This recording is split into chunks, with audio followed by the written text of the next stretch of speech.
Howdy, y'all. Are you ready for more swatching? I think I am. It's Wednesday, my dudes. Hello, Spadazzles. Hello, Danielle. Lori, I love all the yellow emotes. It's a nice touch. Hello, Holly. How you guys doing? We're halfway through the week. It's hump day. Hump day. How's your hump day going?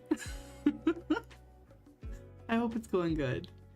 We're doing the yellows today, so yellows and golds, and it's my smallest drawer because, you know, they just don't make that many yellow and gold nail polishes, unfortunately. Fortunately, I don't know.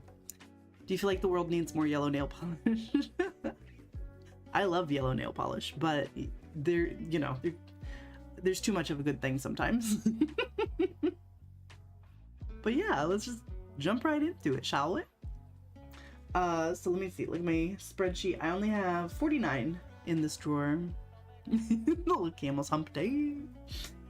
I have the windows open, so it's a little cold, but the house needs fresh air. It's a little stinky in here. And whose fault would that be? Come here, show yourself. Oh, he doesn't like my accusations. All right, Cappy, we'll get you later.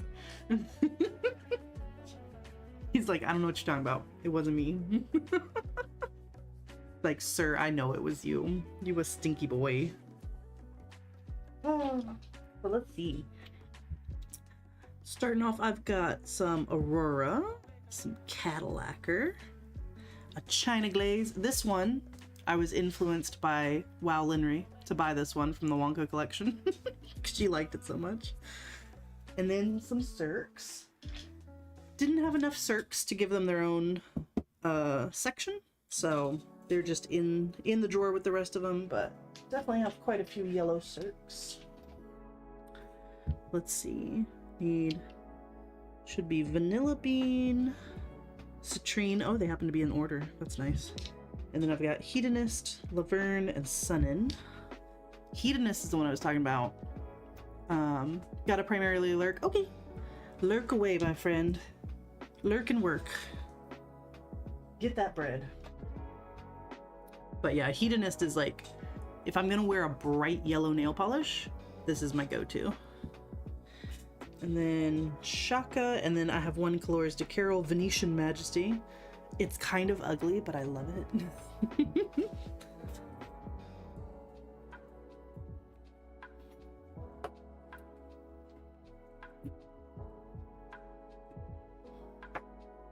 All right, 3, 2, 1, let's vibe.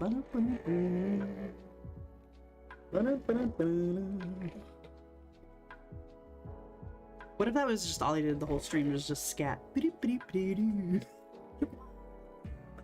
Baby. How very annoying that would get very quickly.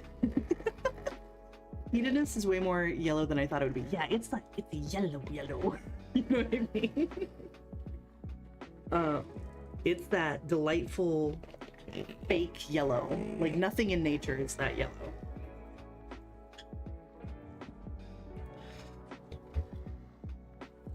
Oops, no!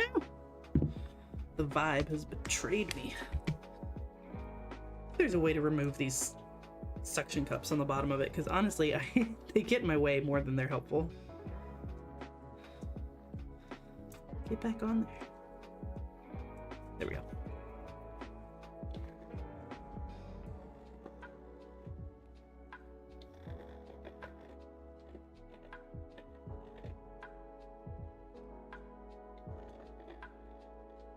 Wonka doesn't need much mixing, I just used that one.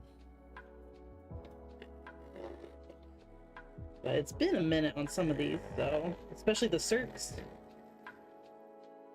Gonna need to mix them quite a bit. Do you keep your golds with yellows? Yes. And my silvers are with my whites and grays, exactly.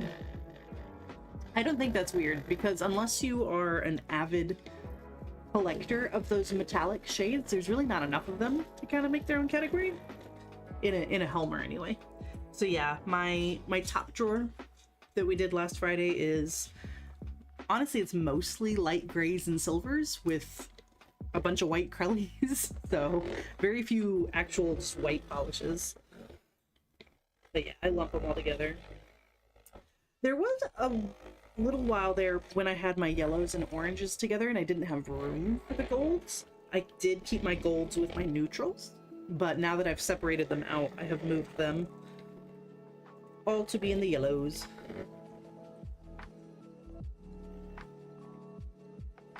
Oh my goodness, that one needed some mixing.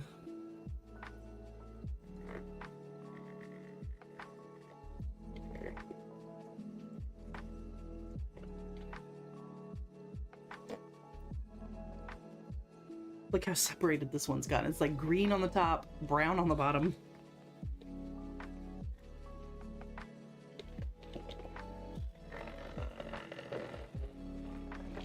We won't vibe for a while. Are you doing drawer by drawer for swatching? Yes, I am. So I have 12 drawers total. The cabochon fell off on that one.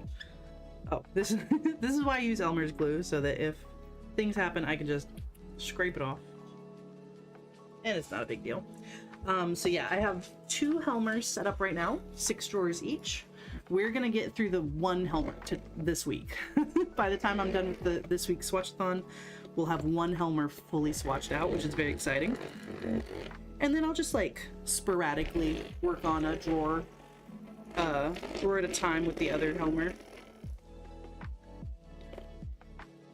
And eventually I'll set up a 3rd Helmer and have a few more categories in there, because like I want to put, I think, all my jellies in one of them. I think I might want to separate out my creams for my special finishes, just to make nail art easier. Your 1 gold hangs out with the white swatch sticks. It was with the other metallics, but I was messing up the gradient by being too warm. It gets kicked out. In the box doesn't apply because you put by brand. Oh, okay. Howdy, howdy, howdy. How you doing, partner?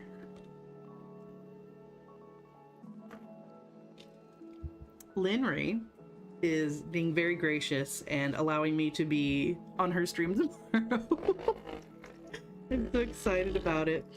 So I'll be streaming, I guess, 1 hour later than normal.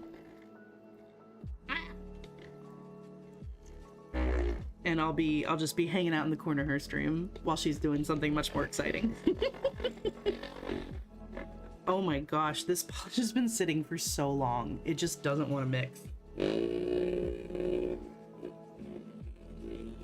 vibe isn't getting through to it. Howdy honk. Adorable. Howdy ho. You just finished filming your comparison, so your video is almost done. Whoop whoop, that's awesome. I don't think it's gonna be that much to figure out. I'm gonna be honest. I think you just need to add Discord as a what is it, like a video capture or no, window capture, and then you can just stick me in the corner. I won't take up much room.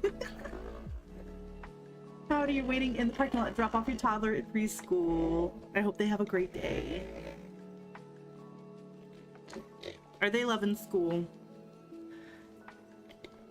I feel like all kids love preschool because, I mean, it's preschool. Like, it's just a good vibe. I don't know where to put. We'll figure it out, Henry. You can put me wherever.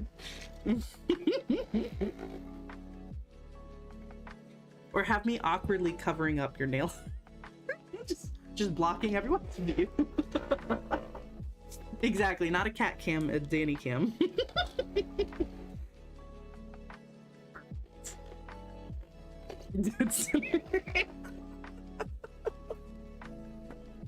Yes. Hello, Sylvia. Oh my gosh. I think it's gonna be a fun time. And if it's a disaster, well, I'll just leave. We'll pretend it never happened. That's a good plan.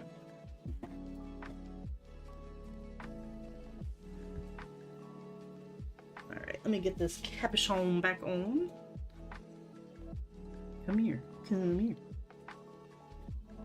Stick now. So one really annoying thing about Cirque caps is they're so concave. Not much area to stick the capuchons to. Are you gonna do nail art tomorrow or just work on? So I'm just gonna work on swatch sticks, and because I didn't want to interrupt Linnery's stream. So this is our compromise that I'll get to continue swatching and watching Linnery's stream because I didn't want to miss it.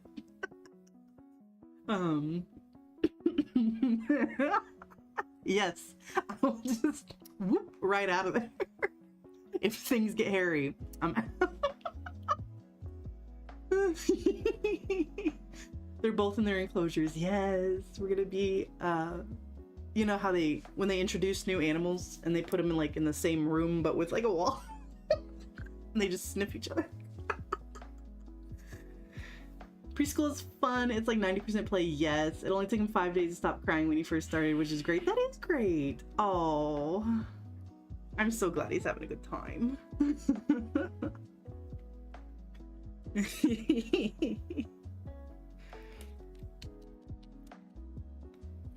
I don't know, we're gonna try it, see how it goes, because I've been wanting to do more co-streams and group streams and stuff like that. I'm lonely in my little enclosure. Yeah, exactly. I just fade out. All right, here is Aurora's shell. Yeah, I bought it because I like this color. It's good for nail art, but also the name is funny to me. Shelia.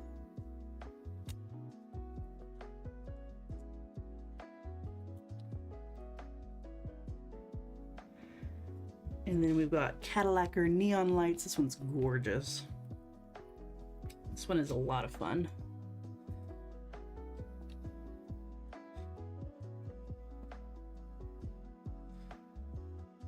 It's a little sheer, as you would expect a neon yellow this bright would be, but those pink hex glitters are so cute.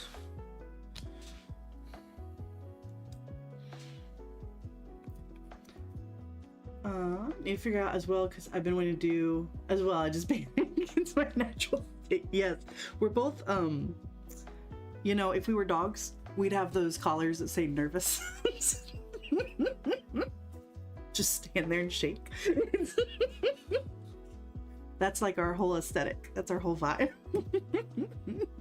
Yes, we need some enrichment.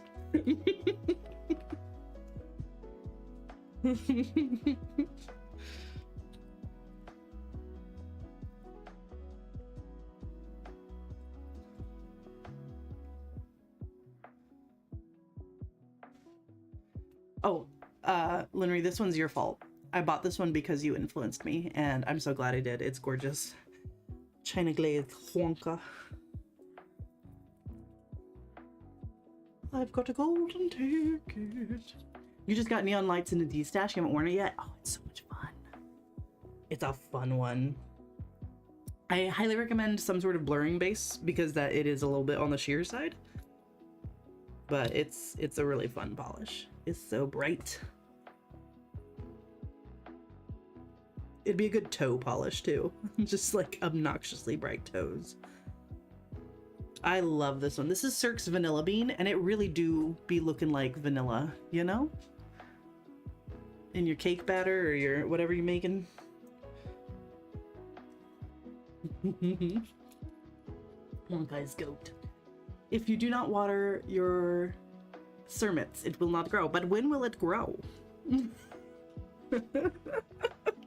Exactly. I think it helps that our whole community has a shaking nervous dog energy. We really do. Yes. I don't remember if Kermit ever wore one, but I'm pretty sure Bunny, like one of the larger greyhounds, I feel like they did have the nervous colors for them.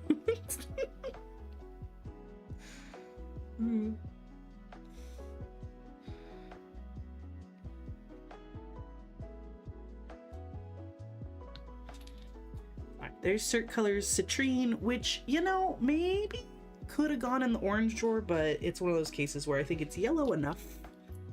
It's a, you know, it's a dehydrated piss color, which is yellow. Beautiful.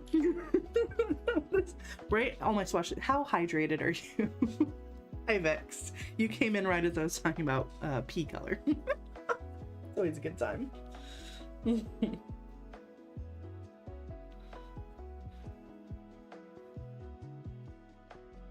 I've got weird energy today.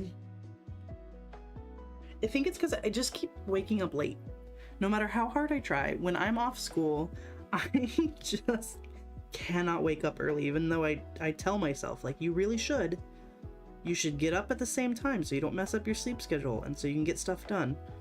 And I never listen to myself, which is a damn shame. All right, this is probably my favorite yellow cream that I have, Cirque Colors Hedonist, outside of Butterscotch Hop, which could be yellow, could be orange. This is just the perfect, like, bam, neon yellow.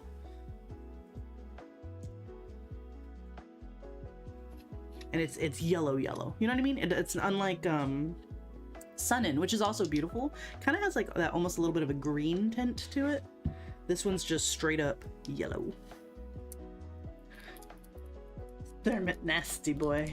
We love our nasty boys. It's a dehydrated piss color, yes. Do you know you can also get things done at night? True story. Sometimes. But I'm going to, we were just talking about how we all have shaking nervous dog energy. I don't like leaving my house after a certain hour. And so therefore going out and getting shopping done and stuff like that, it don't happen. Because here's the honest truth is at about 3:30 on a weekday, the traffic becomes so horrendous, it is not worth leaving your house. And the traffic doesn't really die down until the sun is already setting, and I don't go out after the sun sets because it's scary out there. There's people out there and I can't see them as well, and I don't like that. So yeah, if I'm gonna like go out and get stuff done, it's gotta be early in the day, or unless my husband comes with me, and then I feel a little bit better, but I'm still got nervous dog energy. You made your house a perfect environment for me. Why would ever? Exactly. This is my terrarium. Do you not see all of my enrichment, all of my toys? My feeding dishes here? Oh, speaking of choosing home, my husband he had left the back gate open while he was out doing something, and Cappy got out and like ran up to him in the front yard, and apparently they just kind of like looked at each other, and Cappy like was like like thought about being bad for a second, and then turned around and ran back into the backyard and back into the house. Such a good boy. He thought about it. He's like, I could run around and have fun, or I could stay where my plushie and my food bowl is. Oh my god, I'm gonna try turning. I can't like read chat. It's like Oh, that's really dark though. Hang on.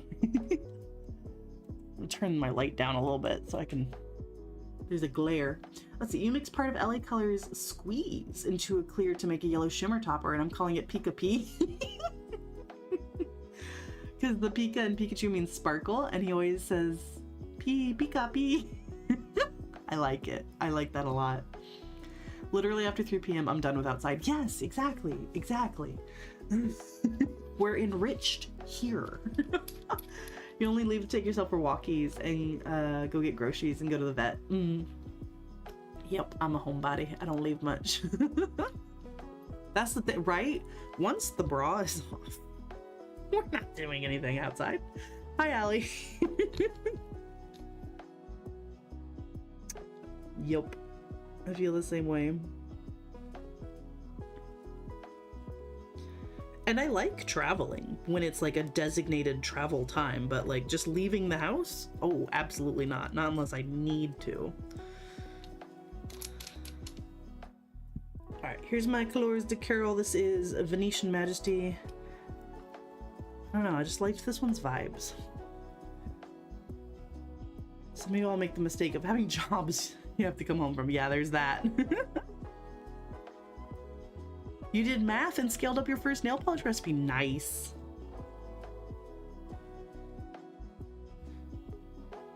Scaling up recipes and like fractions and stuff, it really is, it is a challenge for my brain.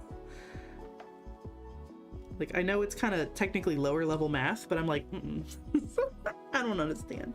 Like, oh, I was so stupid the other day. I was making some hummingbird nectar.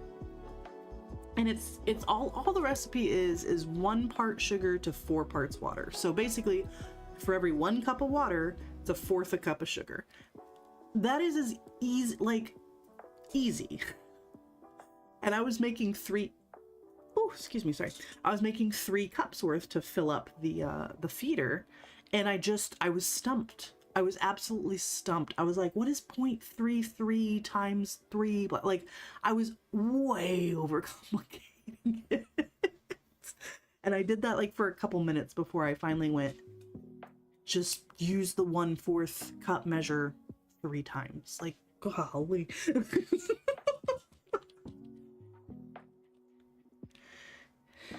You're ridiculously nervous about making. No, there's so many new nail polish brands all the time. So like, you know what I mean? Like, other people have done it. That means you can do it too. Like, oh, I just saw one on TikTok that I'd never heard of before. I think they were called Mango Lacquer. They had a really cool bottle design. Like, the bottle itself was just a square bottle, but they had like kind of an Art Deco looking logo. And I was like, ooh, who are you? You sleep in the boulder holder. Huh. Hopefully like a soft one, not in a wired one, right? Tell me you don't sleep in a wired one. Brain no think good sometimes. Yeah, exactly. Brain worked hard on other things today. Brain have no time for numbers. You do remember getting ready to go out dancing and stuff on weekdays at 11 p.m. I don't know who she is. Yeah, we don't know who she is anymore.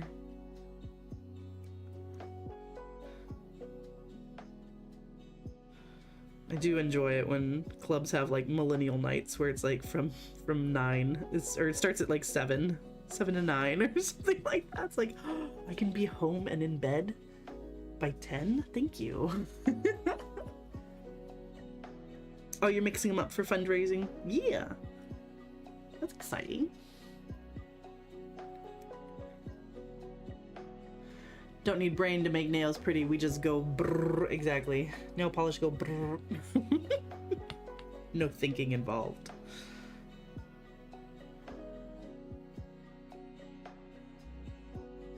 Wonka really doesn't look like it would be full coverage, but like it fills in its own gaps, if that makes any sense. Like the glitters just figure out where to lay. Surprisingly opaque in 2 coats. Gorgeous. Gorgeous gold. I love gold.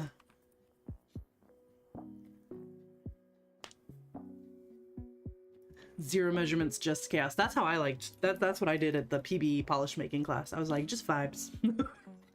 Some of that, some of that, some of that.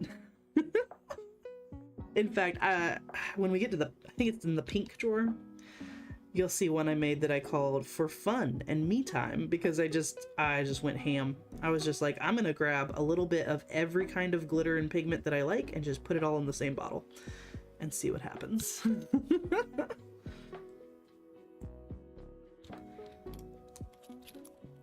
No math, only measure. I got through not knowing my times tables by adding the smaller ones to each other.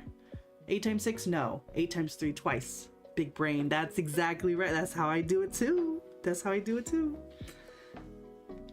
Or let's say you have like a weird amount of numbers. 93 plus 7. Like, simple math now, but like the way my brain would do it would be like, okay, if I take 2 away from 7, that makes it 5. 5s are easy. And those 2 goes to 93, that makes it 95. That's even easier. Oh, 95 plus 5. It just sounds so much less intimidating. We're just making the numbers less scary. And I like that. In fact, in biology, I had to teach dimensional analysis, and that is the only time I have to teach math. But I tried to make it as easy as possible for the kids, and I was like, do not deal with decimals. Decimals are scary, and we don't have to live that way. I think some of them got it, but like, ugh. It was rough. Well, because that bitch, I don't regret picking it up. Yeah, no, she really is gorgeous. Took algebra in 8th grade, 9th grade, and 10th grade, and then the first semester of community college. Yeah, I had to retake a couple of math classes in college because I was like, huh? What? God, I had to retake chemistry 3 times because that's math plus science, and I'm just like, oh god. Ooh, hedonist could probably have used a little bit of thinner. It's kind of getting patchy on me, but I'll just keep wiping. That's always worked before. Okay, there we go.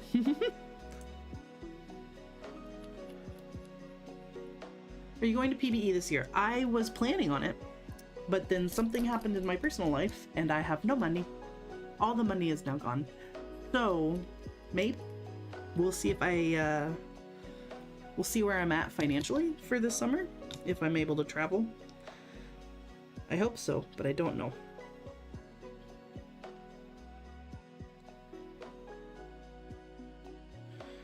It's heartbreaking though, because like I was supposed to go see my best friend moved up there into within a couple hours drive of where PBE is. So when I went in 2023, I had plans to go see her.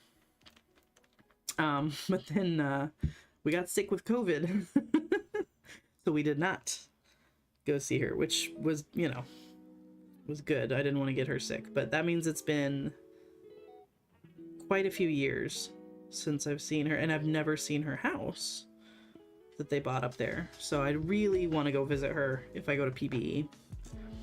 So I hope I can make it happen.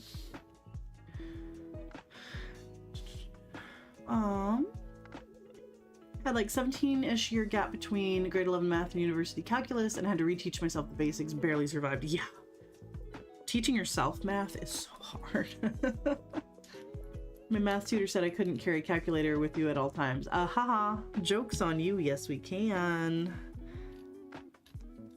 And not just a basic calculator. It's freaking... We can do a scientific calculator. We can do like all sorts of stuff on that phone.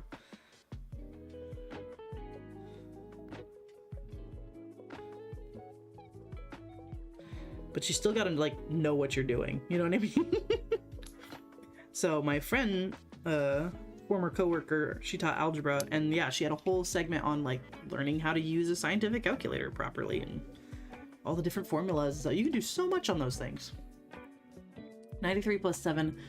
I changed to 93 plus 7, or 97 plus 3. Because little number is easier to count on my fingers. Yes. Oh, that's funny, Allie. You were like, this is satisfying. A caller would say peas, wouldn't it? Oh no. College chem, thank you so much. Love the concepts, hate the moles as a measurement. Yeah, I barely understood the concepts, and so trying to apply the math to them, I was just struggling. I just needed a better, like, a professor that taught in a way that I understood, so I eventually found her. Still didn't do great, but like I got through it. Third time around. Hello, Bonket.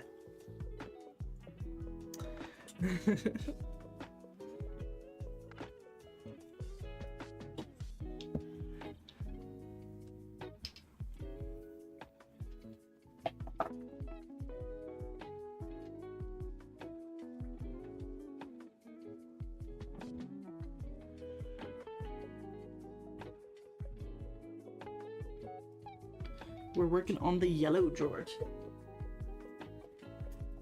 Yellow is in gold.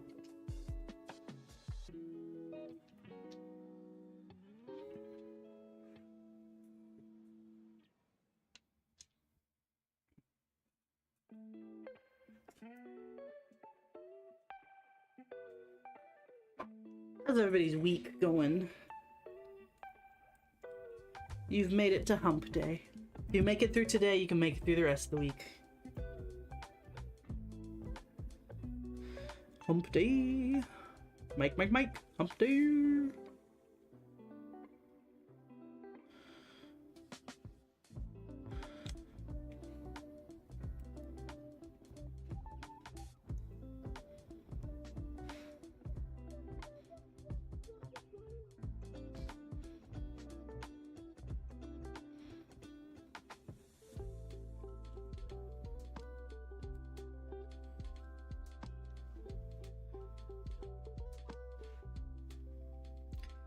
Yeah, chemistry was definitely the hardest class I took in college.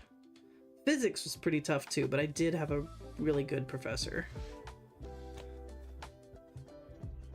The worst part of physics was the physics lab, because I didn't know what was going on in there, and it was taught by a TA, and I don't know about you guys, but I don't think I ever met a TA who actually spoke English as their first language. So I didn't know what this guy was saying. And like, they're too nervous to try and explain it. So they just kind of like grunt and point at things. And I'm like, buddy, I need more than that, please. I don't know what's going on. I actually dropped my first college math class because of that. The professor, he didn't speak English / at all. So he would like write something on the board and like turn and point at it and be like, and I'd be like, no. Found out later, much later, that it's very possible my husband was in that class with me, and if only I had known him, I could have asked him for help. But I did not, so I dropped the class and tried a different professor. It was so frustrating. Your week's been fine. Still need to swatch out those 30 polishes. They're on the list. We got them in. We're backlogged. You managed to avoid ever taking physics despite graduating with a degree in biology. Good for you. Good for you. I was a biology major with a focus in ecology, so I got to take organic chemistry for nutrition majors, which was so much easier than regular OChem. Thank goodness, because I would have died, I think. You were able to take astronomy instead of physics in college. I would think astronomy was hard, though. I don't know. But space scares me, so...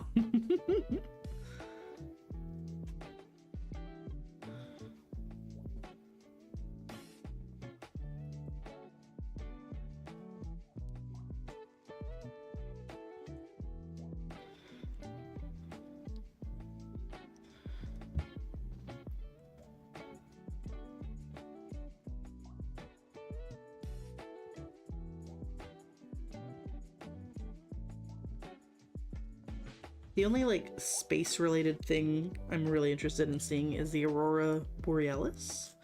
That's definitely high up there on my bucket list. But I'm gonna be honest, other than that, I'm not really interested in what's going on up there. It's not really my business.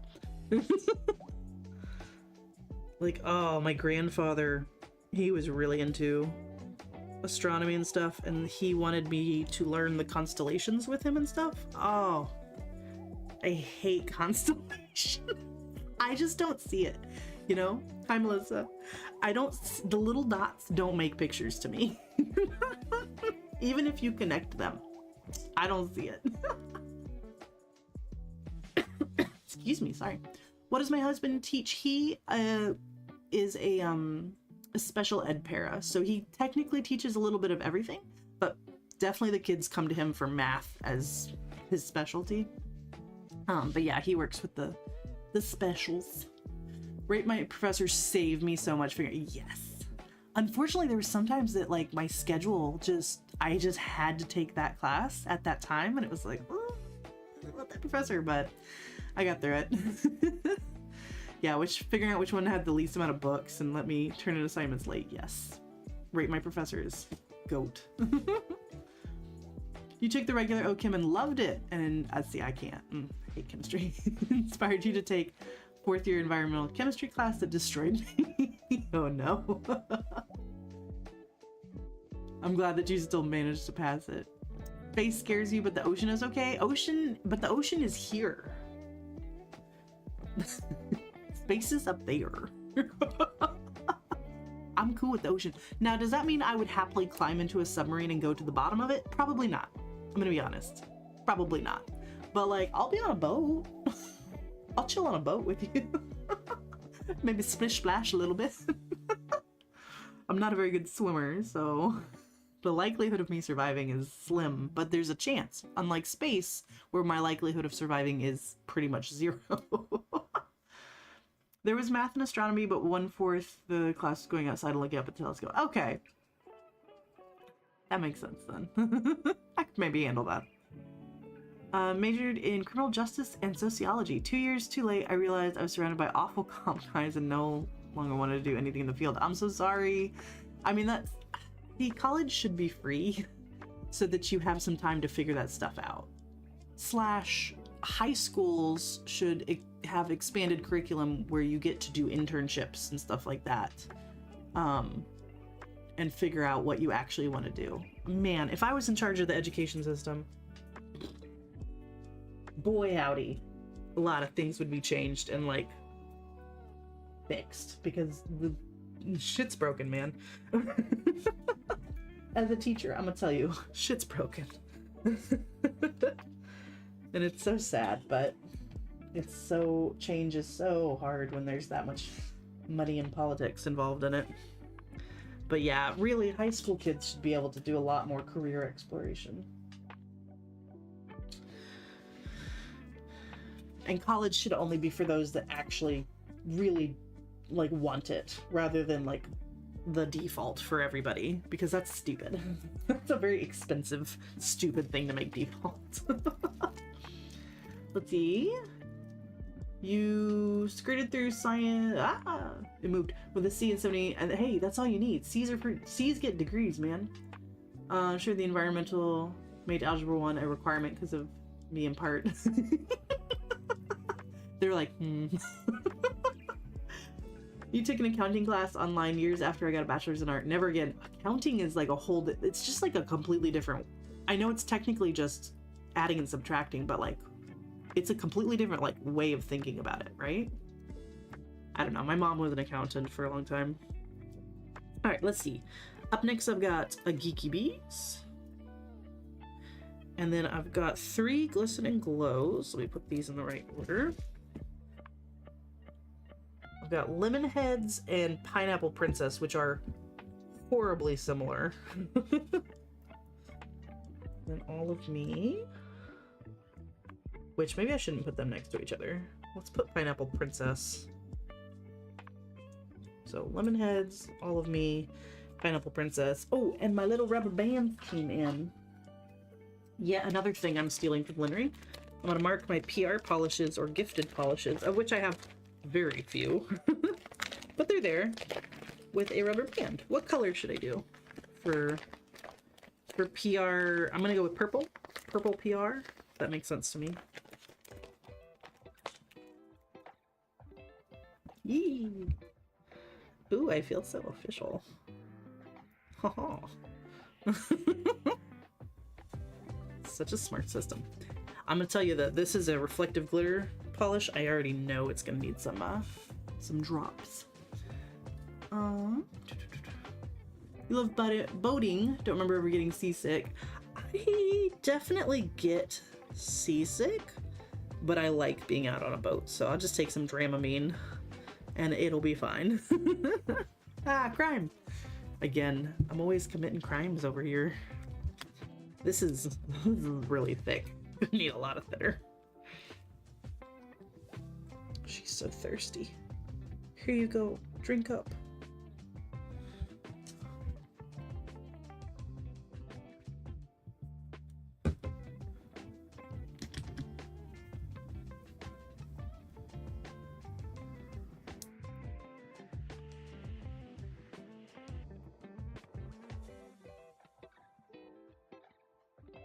Oops.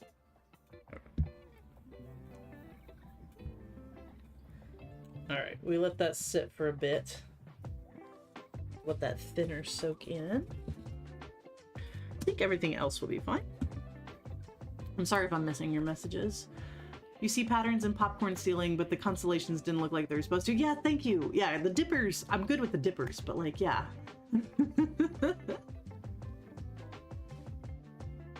Spooky Mouse, I can find you a dozen diapers. Oh, dippers, not diapers. The nice guy.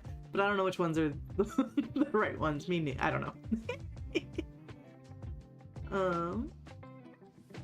You majored in accounting because I was tricked by a high school class that ended up just being bookkeeping. I mean, it's, you know, it's a good steady job, but it is horribly boring. I didn't know about tax season hours. Yeah, that's my mom. I remember her working ridiculous hours during tax season. It was insane. Okay, I'm so glad I'm not the only one who never understood the constellations. Hello, Our Lady. You put different colored dot stickers on your swatches to represent the brand. Then you have a legend in your case. Your friends are... In case my friends are the ones going through them. That's awesome. That's so organized. I love me a good color coding system. Your kid is taking ROP, I don't know what ROP means, veterinarian classes next year. Hopefully he gets his picks. Oh, thank you. Regional occupation program. Cool. Yeah, I hope he gets the vet he wants. You loved your accounting high school class? Probably was just bookkeeping too. I mean, but that's important. Like, everyone should know how to do that. I don't remember taking an accounting class in high school, and I wish I did. Oh. I'm missing my Great Lakes. Where is she?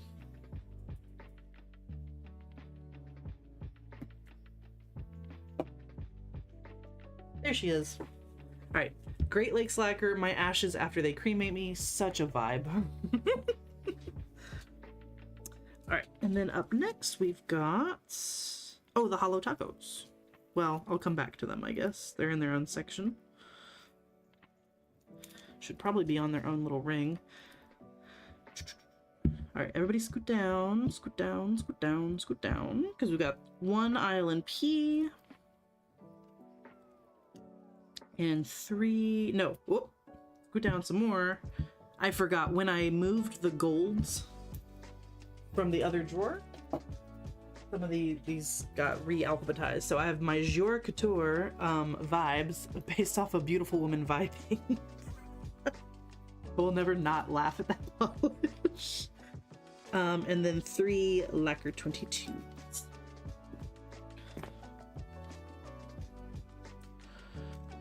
Which is, let's see, we got Darlin', Ethereal, and Tumbleweed. Good, they're all in the right order.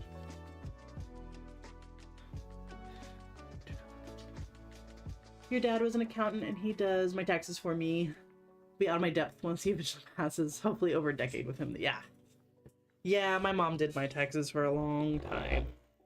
And, you know, my husband can do our taxes. He knows how it works and stuff. It's just a matter of getting them done on time. So we've been going to a tax person, consultant? I don't know what they're called. You know, somebody who helps us. Honestly, just to make sure we get it done on time.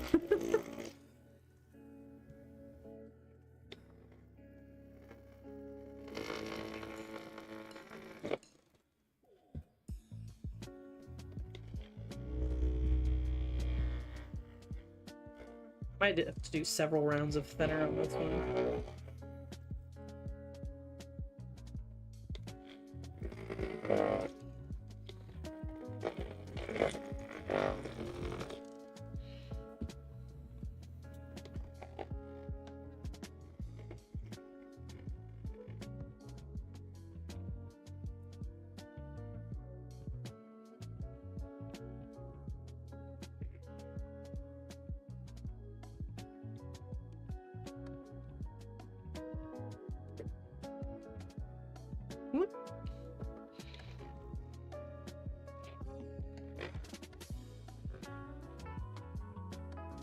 Let's see, Beautiful Woman Vibing is a magnetic, so I'll get wand ready.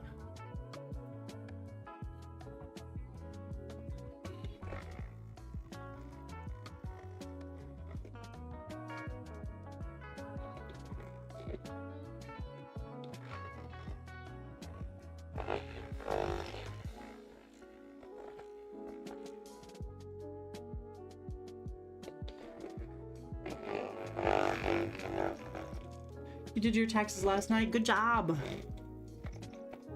Hey, that's it's worth being late to Anime Club to get your taxes done. I'm glad that that's off your list. Mine's really simple. I just did the free online. Mine just have a job, my own car, and rent. Yeah, ours are technically pretty simple as well. It's just, like I said, we never do them on time when we try to do them ourselves, so us procrastinators need somebody to hold us accountable. Alright. First up is Geeky Bee's Samurai Who Smells of Sunflowers. Bonus points if you know what anime that's from. I think we literally talked about it yesterday.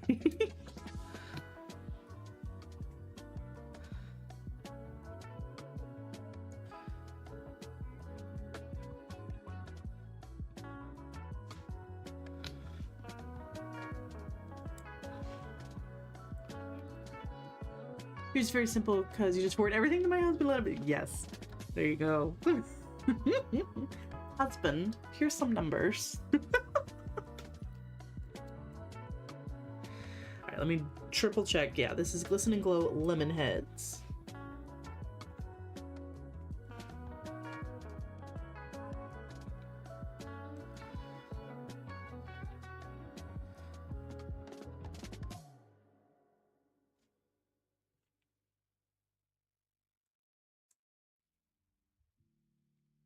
It's true, sometimes I don't do them till right before they're due, but I need my refund. Yeah. Alright, let's see if All of Me is ready. Nope. I definitely need some more thinner in there. That is gloopy as hell.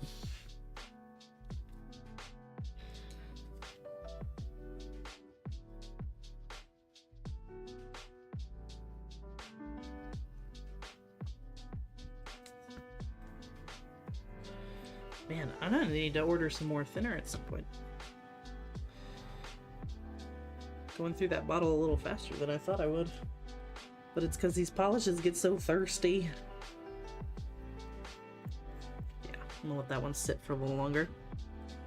And move on to Pineapple Princess. Samurai Shampoo! Good job. Yes.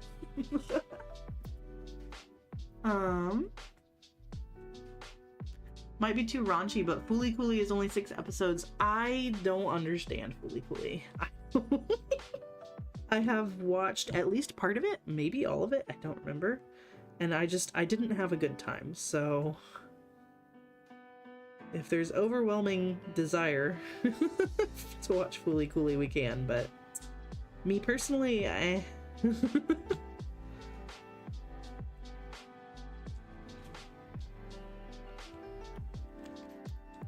It sometimes pays to not own anything or have more than one job. My taxes took about 8 minutes. That's awesome. I'm so glad they were nice and easy for you. Like, I'm sure ours are easy too. We don't have any dependents or any extra property or anything like that, but it is intimidating.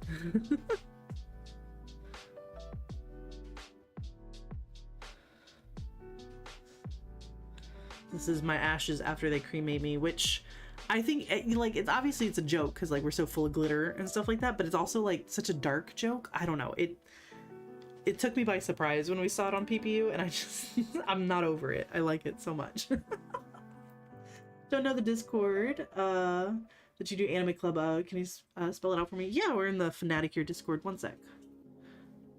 Let me send you the invite link. I think I know how to do that.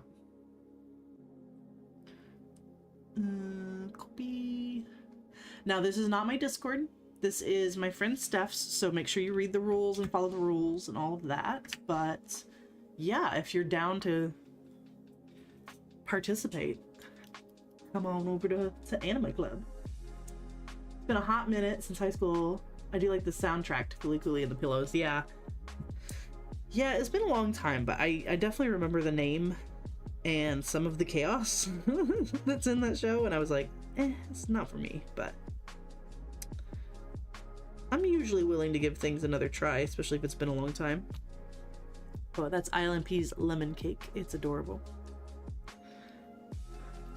It is an 18 plus Discord, yeah, so if you are a child, you're not invited. Sorry. Have you seen that TikTok of the 89-year-old lady who bought her urn and showing her friend and saying, I yearn for the urn? Maybe? That kind of sounds familiar, but I don't remember it. But I like that lady. That's really funny. Because why shouldn't you pick out your own urn and stuff, you know? Like, that's your body. You want to make sure you're gonna have a fun time. It's gonna be your style. Oh, can't see her. You need to see the beautiful woman vibing down in the corner there.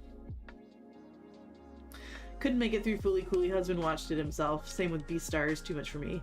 Beastars, I feel so many strange feelings about. Like, I really do like that show when it's focused on the right things, but it very often focuses on the wrong things, and I'm just like, get out of my face, show me that.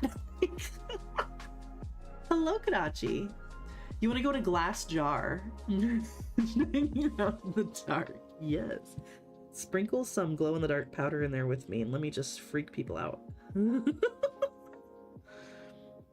There's this program that mixes your ashes with concrete to make like artificial reefs to rebuild coral reef systems and stuff. And I was like, ooh, I want to do that. And my husband was just appalled. He was like, you want to be at the bottom of the ocean? It's scary down there. And I'm like, I'm dead. Yeah, my ashes, my choice. And I want to be with the fish. I want to be swimming with the fishies, literally.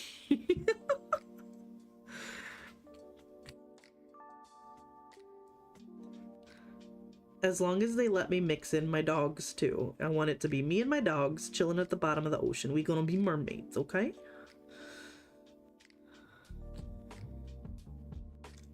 I don't know how legal all that is, but like, if I can't bring my dogs, I'm not going. Yeah, looking at all of it, yeah, chilling with the fish. And it's not like the bottom of the ocean. Obviously, it's shallow enough that it's still getting sunlight. We're still in the photic zone, okay? Like, it's not like we're with the Titanic.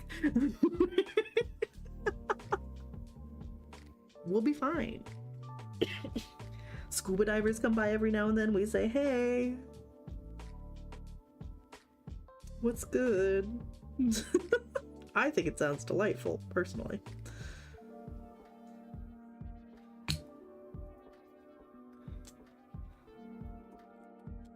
But maybe it's just me, I don't know. Oh my god, go with the Titanic. You can see that one family member. That's true. I'm gonna go hang out with my great-great-great-grandma. Hey Grandma, what's good?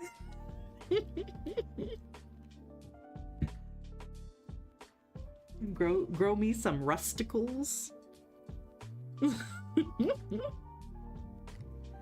my god, have a little eel move into me. Oh, that would make me so happy. I love eels.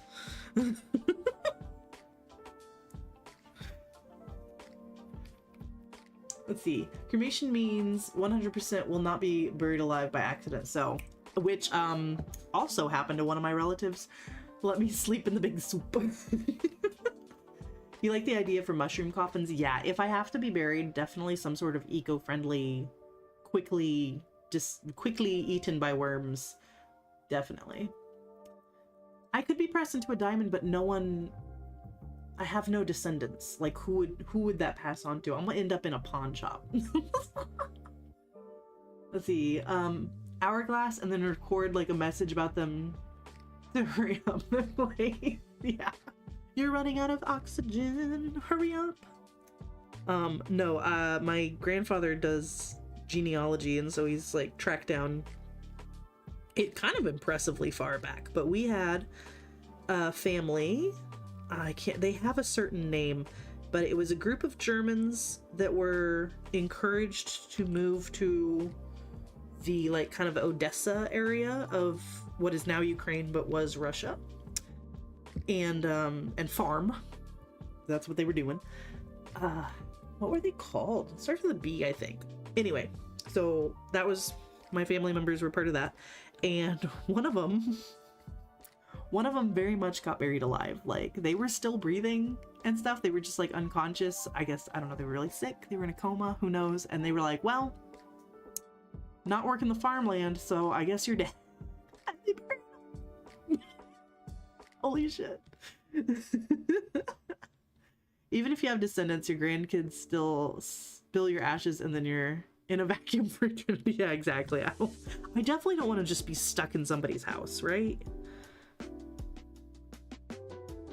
If I'm gonna be chilling somewhere forever, I want it to be out in nature.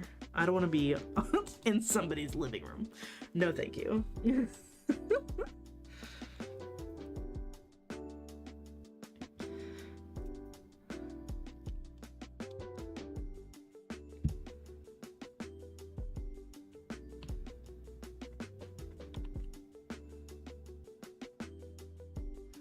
So yeah, I've had family members die in some horrific ways. Very fun, very normal. Oh my god. Okay, there's my ashes after they cremate me in 2 coats.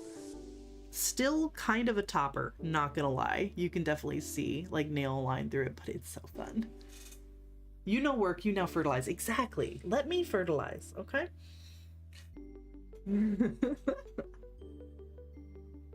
We could do a nail polish collection with our ashes. I would be into that. Hello, Moogles. Oh, a raid! Hello, raiders. We're talking about really morbid stuff. How you doing? Thank you so much for the raid, Moogles. I hope you guys are having a great hump day. We're just swatching some polishes today. Put me to use. Put me somewhere metal. Yeah. Let me build something. Scatter your ashes at the haunted mansion the way you can ruin someone's vacation. Yes!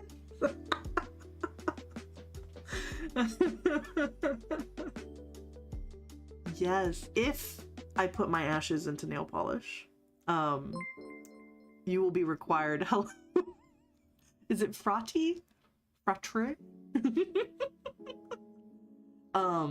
You have to use peelies. You have to use a peel-off base and save me forever in your peely journal. Don't you dare wipe me off with acetone. Yes, put it over a yellow and make a dupe of Diamond. Love that. Oh my gosh. Hello, Earth Girl. How you doing? Frati?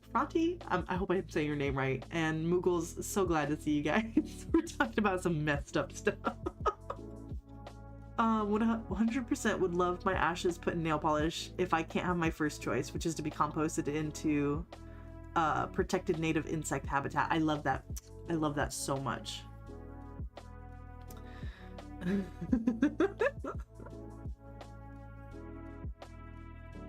What is your raid message? We're Kupo for Kuponat? What does that mean? You're here for messed up stuff. Yeah, you do take care, do your after stream thing that you gotta do. You making some sauce. It's John. I was originally fraught, but then I got locked out for being a bot. Oh! Hi, John. Isekai, that's awesome. Oh, hi, Cannon Frauder. I gotcha. Just a little jar of ashes pretending to be nail art glitter. Yeah. Moogles from Final Fantasy love Kupo nuts. Oh, okay. See, I've never been to the finals of the fantasies. So I know nothing. But yay, it's so nice to see you guys. We're swatching through my yellow drawer. Talking about what we want to happen to our ashes after we die. I mean, if it wouldn't bother y'all too much, I wouldn't mind being split up. So most of me can get mixed with the concrete and put on the coral reef, but oh, sorry. I was like, did I paint the wrong one? No, I'm good. You know, we could save a couple ounces of me and put a limited edition nail polish.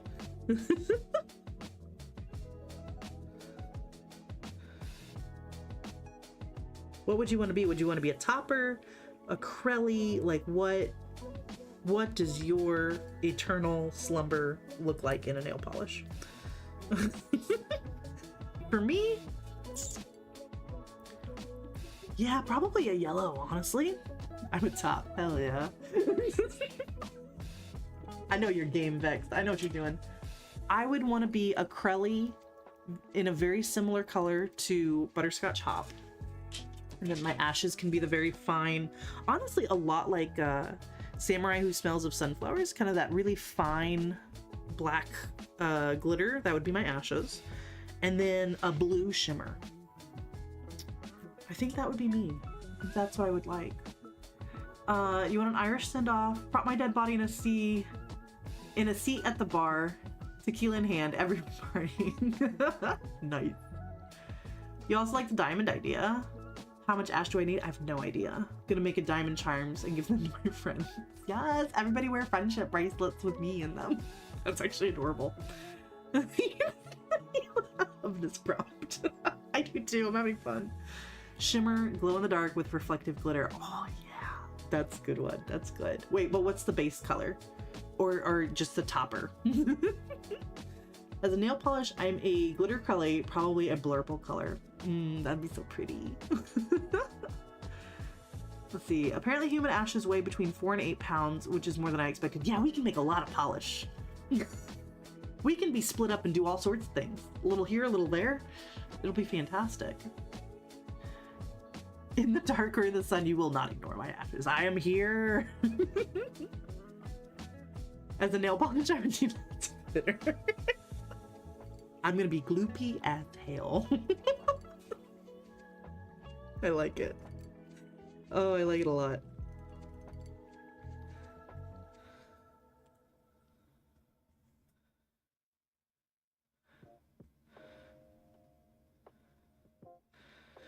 Husband, if my ashes were to be mixed into a nail polish, would you wear it on your toes for me? Oh, he said yes without hesitation. Thank you, love. As long as what? Yes, yes, I will use your ashes as instructed. So, my husband's ashes are to be mixed with black powder and made into bullets, and then used by our eldest son in a revenge plot against his... Avenge me! It's very important you talk about these things as a couple so that you know. I forgot, were the bullets inscribed with something? I can't remember if that was part of it or not.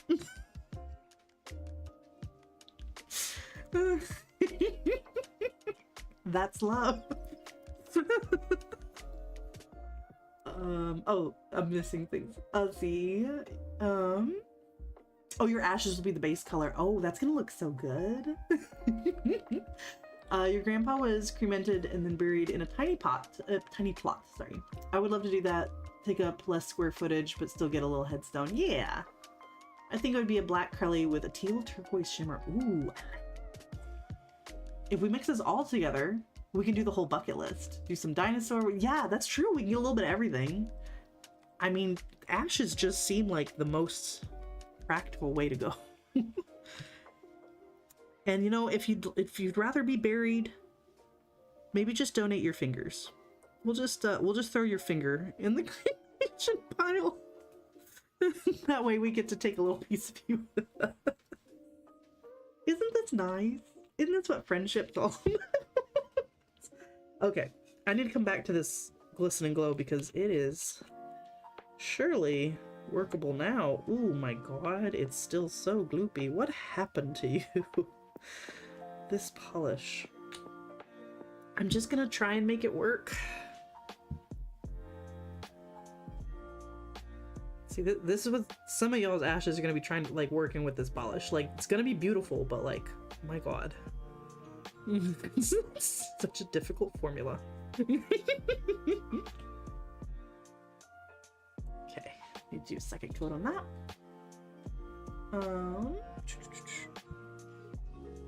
Some bone fragments in the bullets for extra damage. Oh yeah, get some shrapnel in there. Yeah, we could be using art paint for sure. Okay, all right, new scenario, new prompt. You are now mixed in with paint. What is your painting? I don't know what I'd want. No, I know exactly what I'd want mine to be over the top, ridiculously detailed, good fan art of Katsuki Bakugo. Done. Nail polish is such a good idea. I mean, otherwise most of us are ending up at Goodwill eventually. Exactly! Whereas nail polish collectors will sit in a Helmer for decades and be happy. Kadachi, unfortunately, I doubt it, but it would be really nice. I would love to collect everybody's hands. And we'll make some polish. Maybe I could be a famous painting. That'd be nice. I'm a big happy Bob Ross tree. Make it neon. Ooh, I love it. I love it. Hell yeah, my formula will be difficult. You'll be worth it. We have to work for you. Oh my god.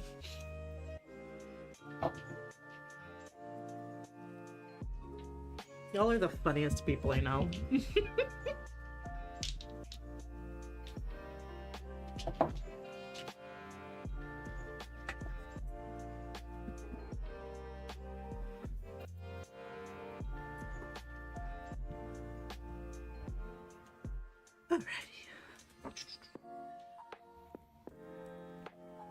Nothing self-leveling about me. Oh, such a good metaphor. So many choices. I just don't want to be painted by someone who turns out to be an awful person. Yeah, that's always gonna be the tricky bit. So I'm gonna go with Bakugo fan art because let's be honest, fan art artists almost never get famous. Like, they do it for the love of the game.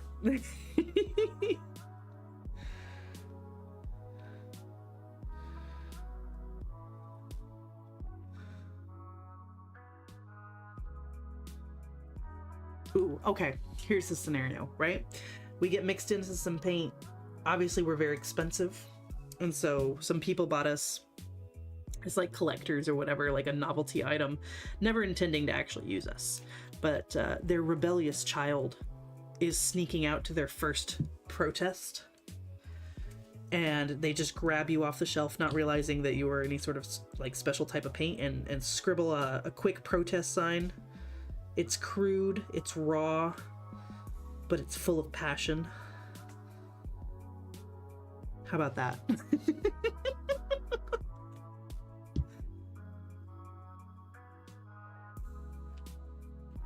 Neon Bob Ross tree would be absolutely gorgeous. Especially if it's one of those ones where it like looks normal in normal lighting, and then like you turn on the black light and then all of a sudden it's all neon. Hell yeah. As long as your nail polish name is something like a trans women are women, Black Lives Matter, and other self-evident truths, you're probably safe. That's true.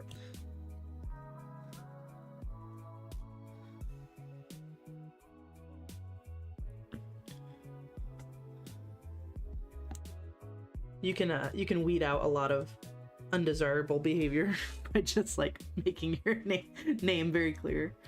Wouldn't you be able to choose which series I want to be fan art of? Oh, we could also go into a clay sculpture or resin art. This is true. There's too many possibilities. I hope that we all have a very long time to think about this and make these decisions. But when our time comes, man, I hope we all have fun with it. You want your bones to be turned into gelatin capsules for antidepressants. Oh, that's such a good idea. Will the people taking them know? Or will it'll be your fun little secret?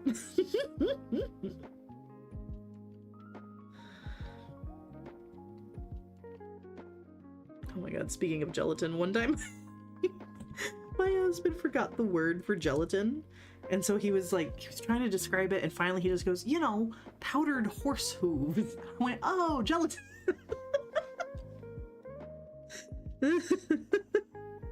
Put me with the horse hooves.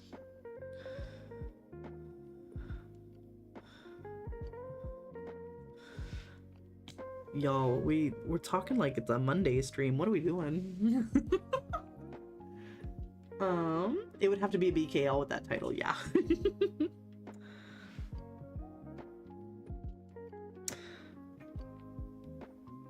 That's actually a good question. Assuming we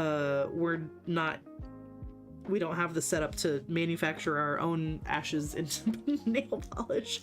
What nail polish brand would you want making your custom cremation polish? I'm gonna go with Garden Path lacquers. Now, I don't know the owner or anything like that, but like, I just love their formulas, and I think they could pull off making something really pretty with my ashes. Alright, let's see. It's a little tacky, but I think it'll be okay to get some top coat on it.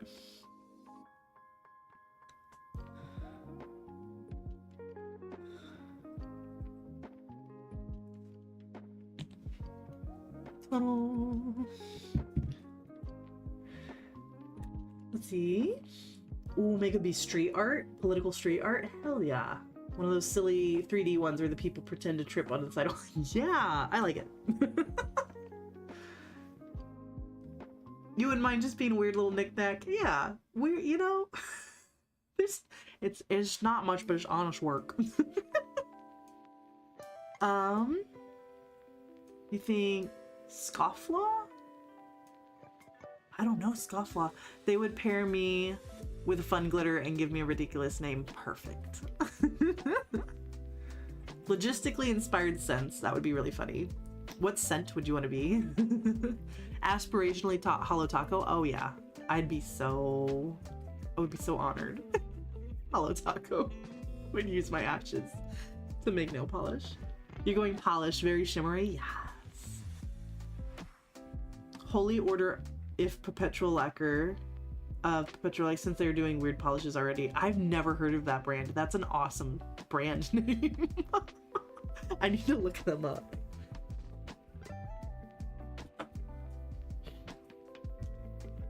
It feels like Our Lady. Did you start that brand? Envy Lacquer could be the Grandpa's Garden sibling. That's a good point. It's extremely new. Okay. Cool. I love all the new brands that have been popping up on my feed lately. I was just talking about this one earlier. Mango lacquer. Anyone know about them? I started nothing, but I will end it. It just sounds like you're like, if based on your username, that is the nail polish brand you would start. Oh my god, we've got our MJ lacquers coming up, and these are so precious to me. These are some early bingo references. So if you remember the potato salad polish, you're a real one. You've been around for a while.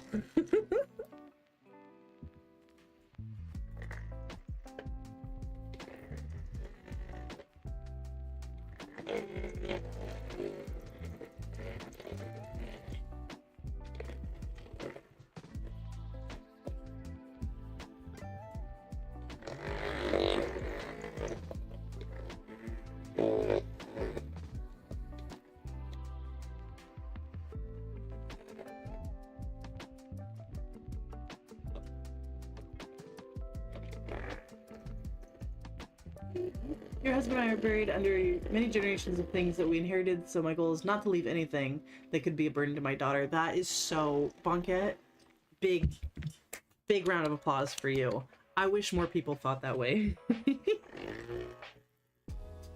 Because, yeah, that's... Now, again, I don't have any descendants to leave things to anyway, but I want to leave as little to the landfill as possible. I will find one worthy beauty and body art streamer to leave my nail polish collection to. But yeah, that's... Otherwise, I don't want to be leaving too much of a mess for people to clean up.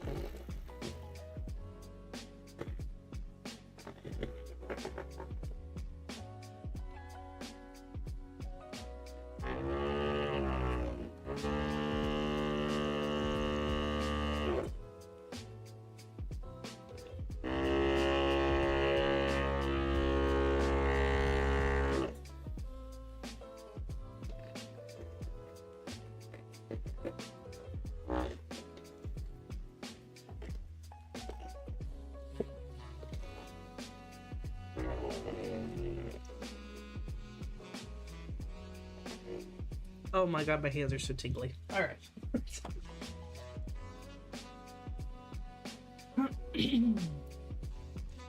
No, we would not be Grandpa's garden, more like the nail art cemetery. Oh, so maybe we should do haunted polish. And just be like, there's a ghost in here. There we go. Haunted polish name, there's a ghost in here. With my luck, I'd end up as another beige. So I screamed, Danielle, no! That's so sad.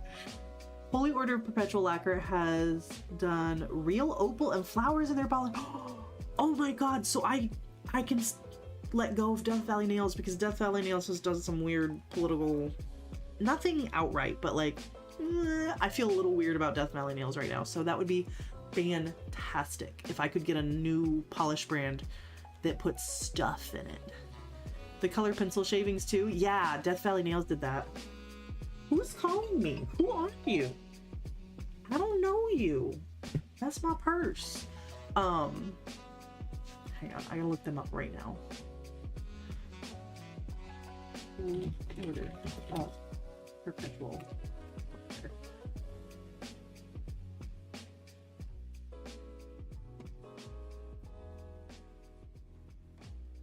Oh my god, this is so exciting.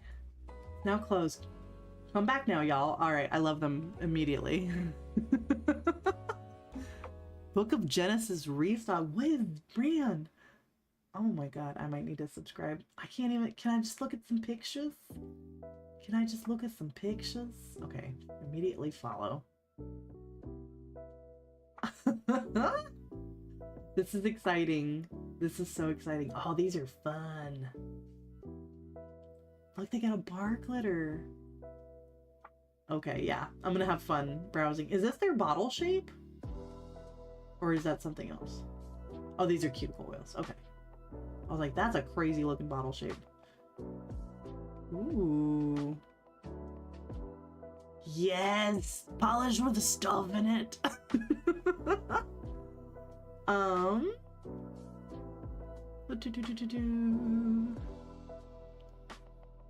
will take you into my kitchen to make food now. Thank you. Bring me along. You told my mom I'm selling 99% of anything she leaves me. Yeah, we have to. There's not enough space in our lives.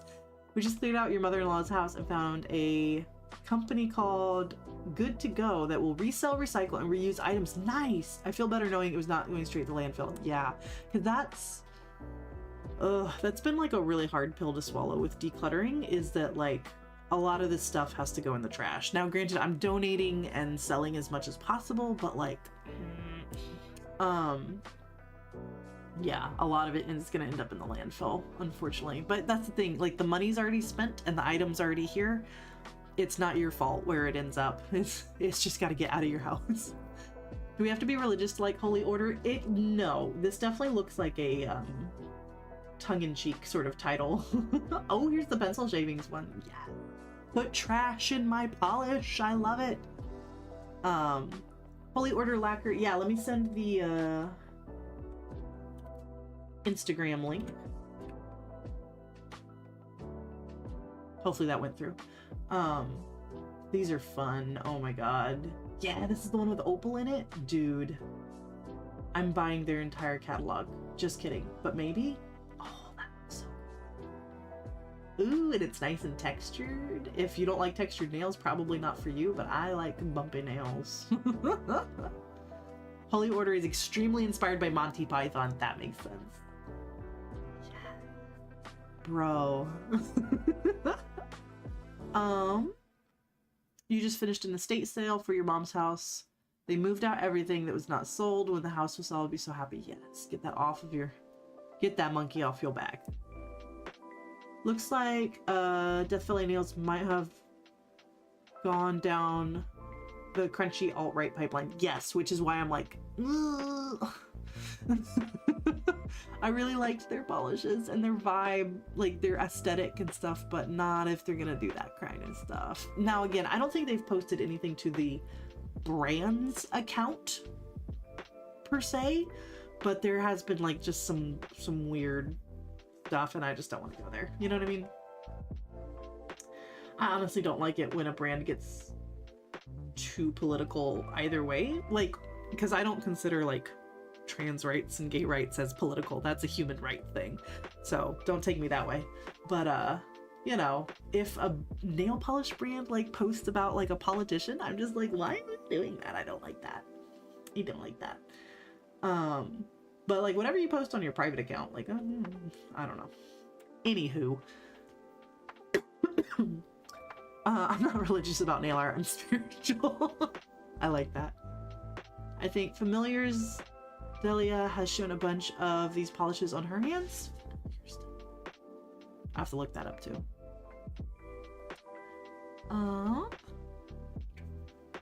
In Sweden, they do a big clean out.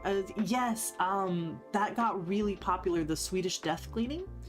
It's just one of many different like methods for decluttering, and it really is a good one, right? Be like, and that's helped me. I'm like, okay, I'm old. I'm getting moved into like a retirement center or whatever, and I have one room. Do I really want this in my room? Happy Wednesday. Hello, Heather. Are you looking at Temple of Lacquer? I'm so excited to try them. Yes, I just got introduced to this brand and I'm very excited to check them out.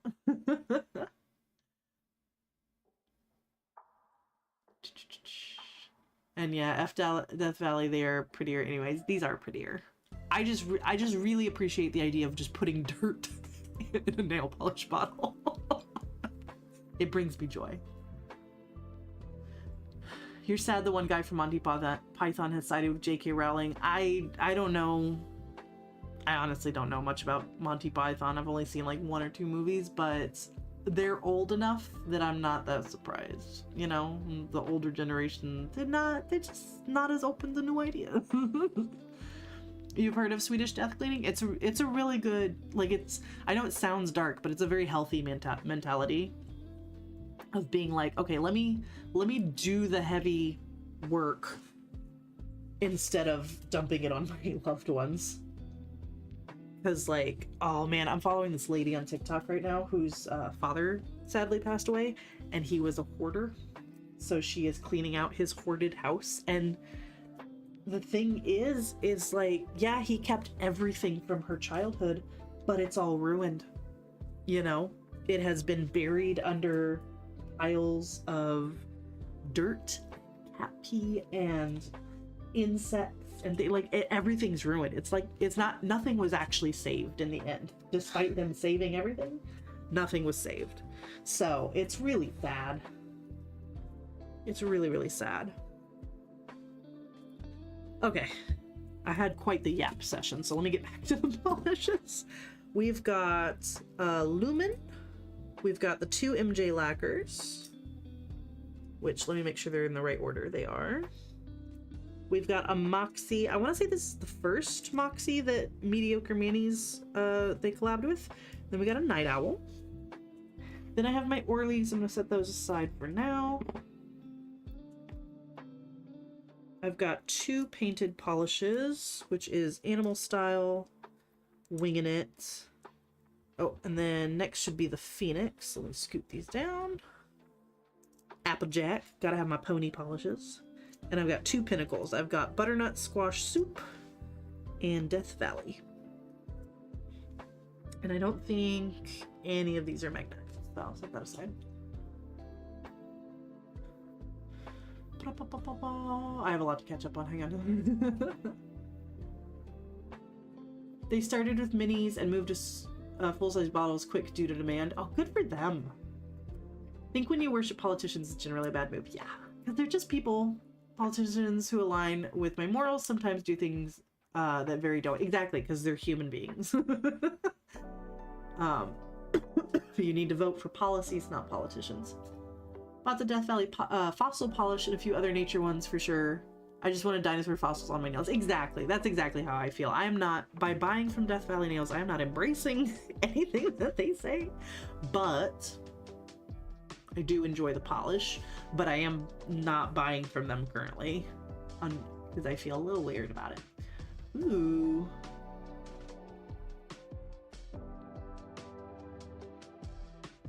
Ooh. This is cool looking. Hello, Delia. Oh, who's the furry baby? That's nice. Okay, that look, yeah. I've been pretty good about not buying too much nail polish, but that looks too good. I wonder, let's see, it says for Holy Order of Perpetual Lacquer, which we've got, what would be the acronym for that? Hopple? Hopple. The new collection restock is in 2 days, 3/20. So, sweet. Sorry, not sorry. You're influencing me. Your stepfather is a hoarder, barely contained by my mother's Martha Stewart tendencies, and I dread the day he passes. Yeah, there's going to be a lot of things hidden in cabinets. It's amazing how much stuff you can fit into hidden little corners. Ugh. Your mom is a hoarder house, and so much is neglected. Everything will have to be gutted to be salvageable. Okay, yeah, if the location is high demand, then hopefully you won't have to deal with that for too long. But oh, I'm so sorry, you guys. I know. My grandfather was definitely that borderline hoarder, I guess. He had a lot of stuff. And my mom... So, unfortunately, here's the situation. My parents live in Arizona. My grandparents' house, which they're both passed now, are way up in Northern California. So, like, at least a 2, sometimes 3-day drive, depending on how, you know, how many hours you're putting in each day. So it's not close. It's not easily acceptable. And it's the house is, like, kind of way out in the country. And it was, I don't think it was ever supposed to be a permanent residence, right? Even though my grandparents lived there full time. The plumbing is, like, too small. The house itself is just too small. It'll make a great vacation house, but it just has to be completely gutted. Which my mom is working on, but, like, you know, she's got a life in Arizona she's got to live. All the rest of our family is out here in Texas. So it's like she's very much split between two sides of the country and not able to get a lot of work done, which my grandfather had like 3 or 4 sheds on the property, just full of stuff, absolutely full of stuff. Oh, because he was very much a hobby collector. He was into astronomy, so he had all these telescopes. He was into ham radio, so he got all that. It is just a ridiculous amount of stuff to go through, and I just feel bad because I mean I'm even further away. There's no way I can get out there and help that easily. But yeah, it's a lot to go through.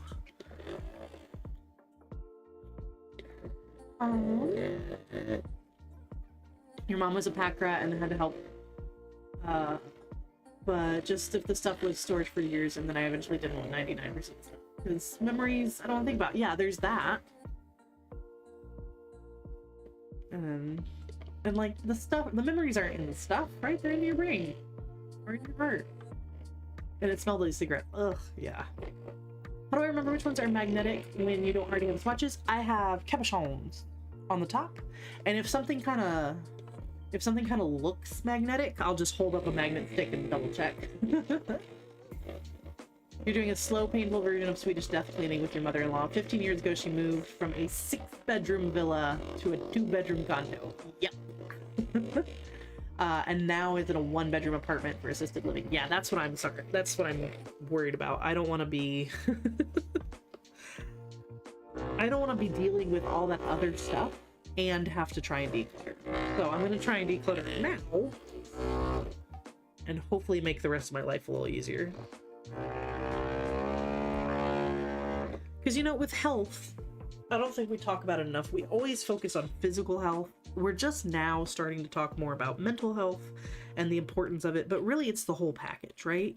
So like your physical surroundings are really important to your health, and taking care of these things when you're younger, more able, is so important, so that when you do get older, you're making your life as easy as possible.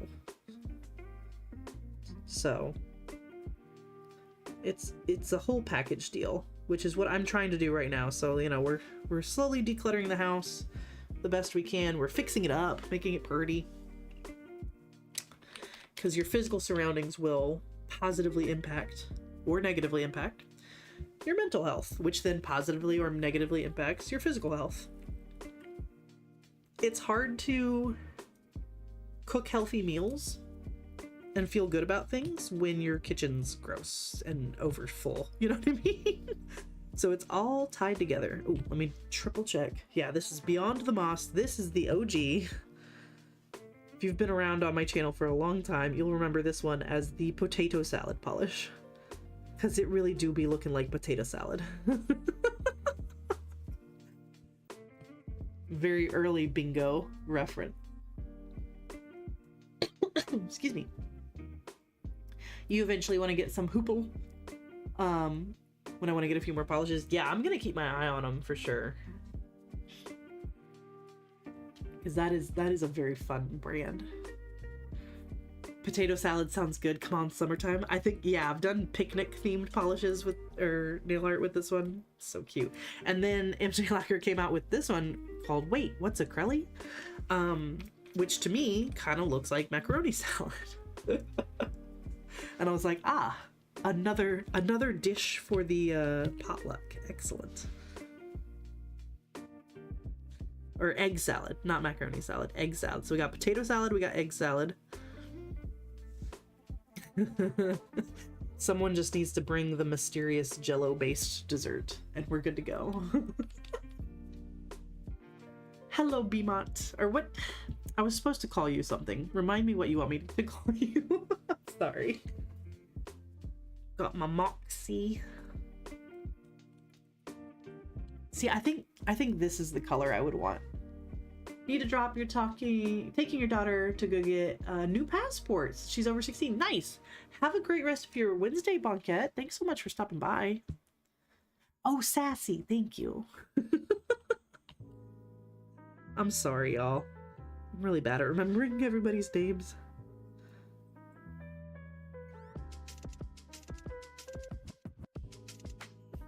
I love this color. Some Dijon mustard.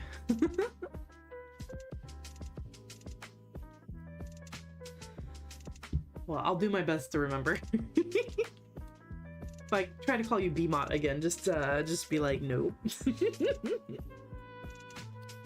Alright, this is Night Owl Lacquer's This Is Me Now. I believe this is the Jean polish from the Bob's Burgers collection.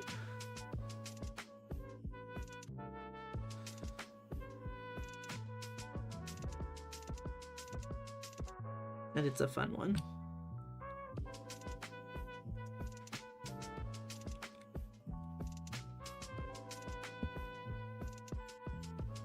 Alright. Next we have Painted Polish Animal Style.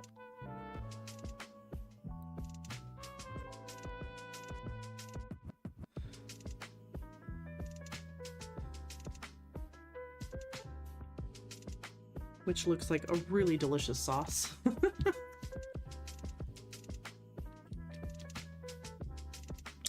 And then I did buy the Painted Polish, I think it was two polishes that were Fourth Wing inspired, so this one's Winging It. And it looks like a beautiful granite countertop, so you know I had to have it.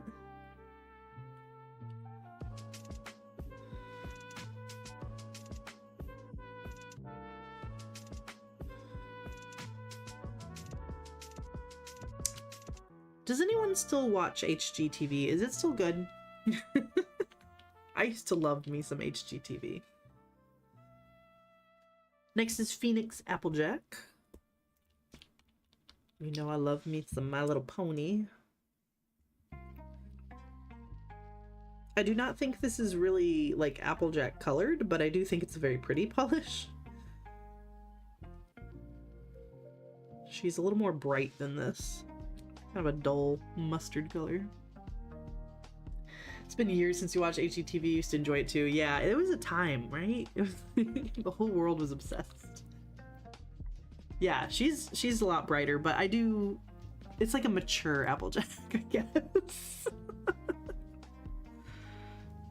It's a pretty polish, and like I love Applejack. I feel like she doesn't get enough love. Excuse me. Next is Pinnacle Polish Death Valley. I only watch HGTV when I'm spending time with boomers. Is it still the same? I feel like House Hunters is definitely still around. I want to say Love It or List It is still going, which I do like that show. And then I watched Clutterbug had her own show for a little while. I really enjoyed that. I don't remember if it was on HGTV though. It might have been on their streaming service, because I could only get a few episodes. One of your friends went on House Hunters? Oh, that's cool. She bought her house, had to put stuff back in storage, and then find 2 other toys. Is that how they do it? I always wondered. I love that you have an inside scoop. Like, my husband had a friend in college who was a cameraman or maybe a production assistant, I can't remember, on Storage Wars.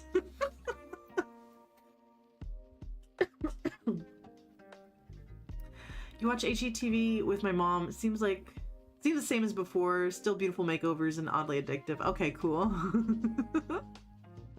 You loved watching Ugliest House in America, Zillow Gone Wild, and Marriage or Mortgage. I don't think I've seen any of those. Those sound like the drama side, and that's so much fun. Me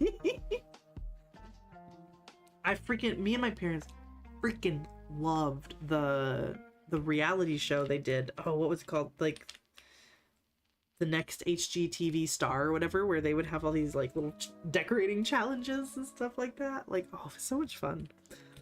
The guy who won the first or second year, I don't remember, he's had a couple shows now, and one of them is house hunting for lottery winners, which is so just such a silly concept. Like, are there really enough lottery winners to make a whole show out of? Apparently. But I've watched 1 or 2 episodes of that, and that was really fun. Applejack is brighter. Hard to nail the color, yeah. All my failed polish creation attempts end up looking like pizza. Maybe, I guess that's what happened to Phoenix then. Ugliest House in America is so fun. I need to see if I can find that one. I bet there's clips on YouTube.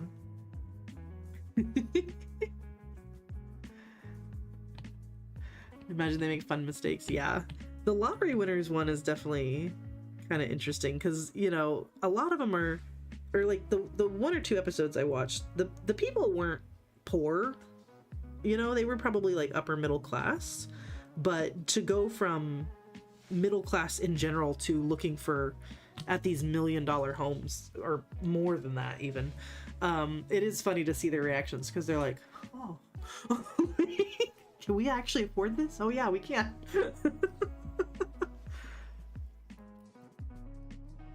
I hope they're smart about it though, and like they're factoring in like the property taxes and all that other stuff. Like, yeah, maybe you can afford to buy the house outright, but like, can you afford to maintain it and pay property taxes on it? Because that's still part of it, you know?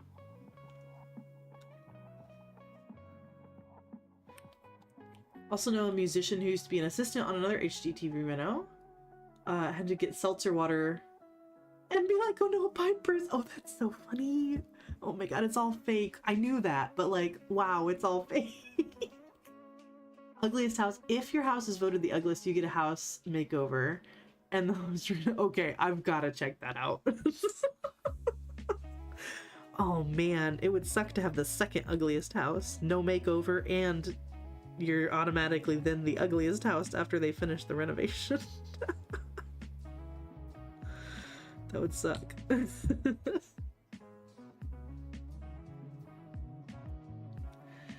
Makeover shows screwing over their contestants by raising their property tax automatically. Yes. Or just like going buck wild with it, like oh, what was that one? Extreme House Makeover or whatever. And the kid would be like, I like sharks, and then like they make the bedroom like they'd like install an aquarium with a freaking shark in it. Like, too much, buddy, too much. I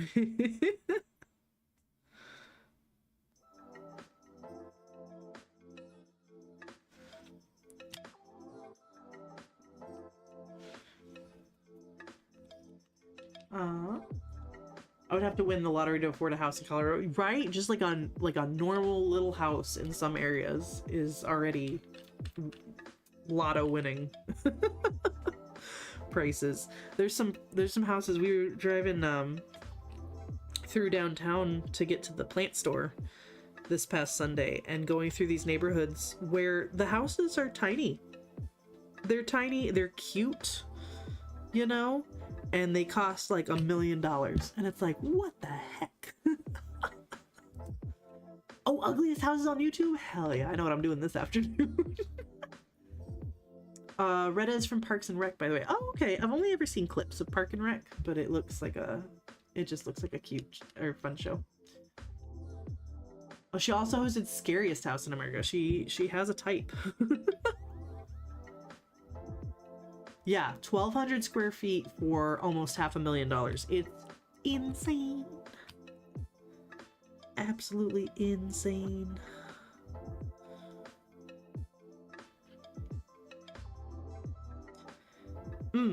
There is a YouTuber I watch. I highly recommend her.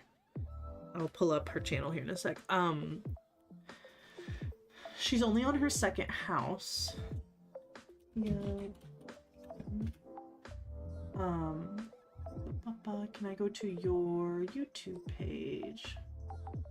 So, I've only just kind of started watching her in the last like 6 months or so.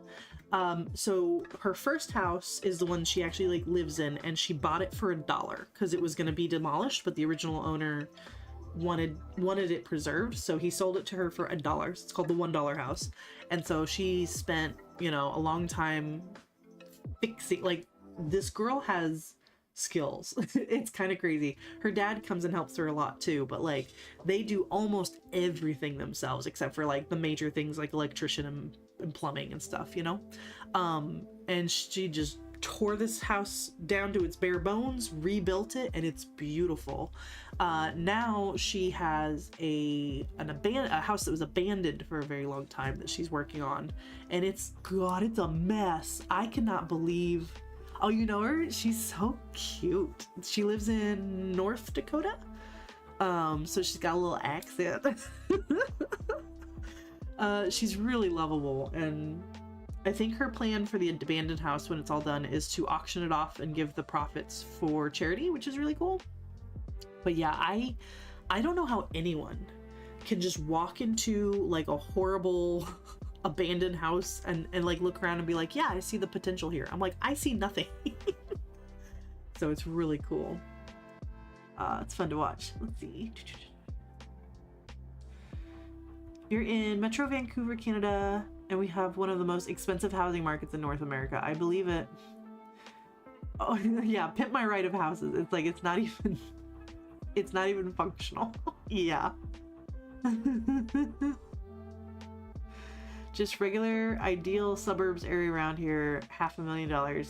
Jeez, and nice houses in Denver go for $1 million. Yeah, it's insane. Ugh. Houses themselves aren't too bad in my area, but what my husband and I have run into as a problem is land. Did I do 2 coats?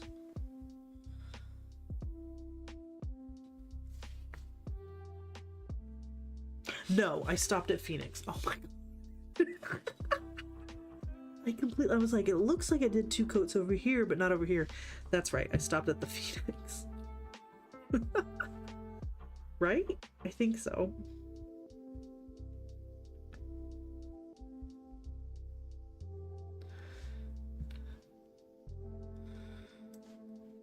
Husband, can I have a drink? Do we have any Sprites left? Could you make me a Sprite and cranberry? Thank you. Bartender. Townhome starting at 200,000, but I've seen them go up to $500,000 for new builds. Ooh. But no, my husband and I were looking for a little while into building our own house. It's the land. Land prices have increased dramatically in Texas, which is weird because, you know, you used to be able to buy quite a bit of land in Texas at a decent price, but not no more. Not no more. Yeah, everywhere is going California prices. It's crazy.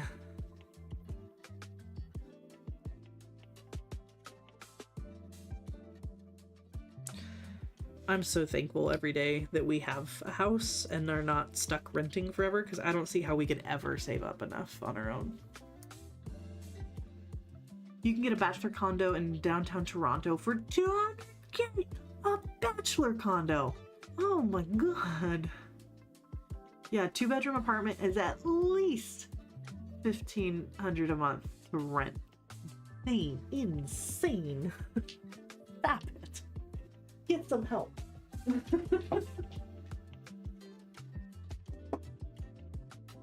I'm gonna be honest with y'all, I don't even know how we fix this. Like,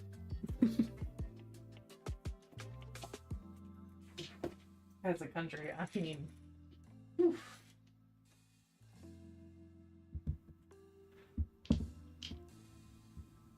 Alright, this is the end of the indies, and then I'm gonna go ahead and start pulling the hollow tacos. Who's texting me?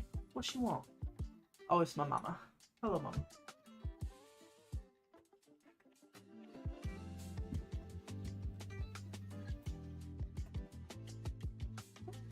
Oh, I actually only have 6 hollow tacos, so I think I can squeeze them all in over here. Be lucky to find a 2-bedroom for $1,500. I'm fortunate to be renting a 3-house with 2 other people for $20. Oh my god. That's not... Surely that's not... That's the whole rent, not just your portion. I hope that's not just your portion. People who rent in my neighborhood are paying $1,000 more than I am on a mortgage. It's, yeah. No, Linry, that's kind of why we ended up buying a house. Again, thankfully we have my in-laws help with all that. Like, I'm so thankful for that, because we were looking around for just apartments around here, and rent and a mortgage were about the same. And it's like, we might as well own. You haven't seen a 2-bedroom apartment under $2,500 in years? This is depressing me.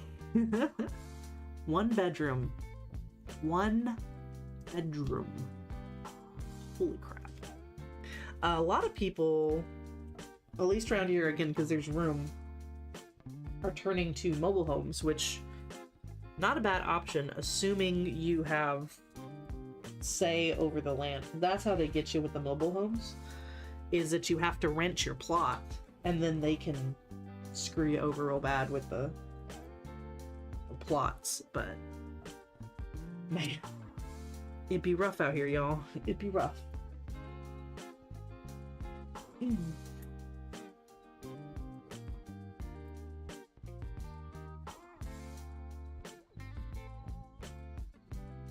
You split the 2,800. Okay, good.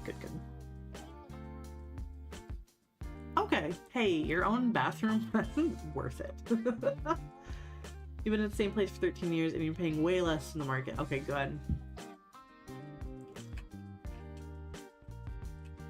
I'm going to live in the streets where I belong, right? Get me a nice box. Forget this.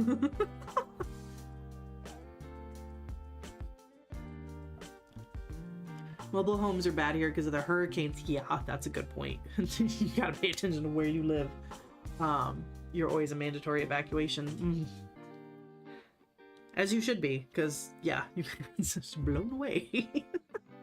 Alright, next up is Square Hue. I'm still confused by this brand of which one's the polish name and which one's, like, I guess that's the collection name. So I've got Ling and Rocks Shabby. I don't know how to say that.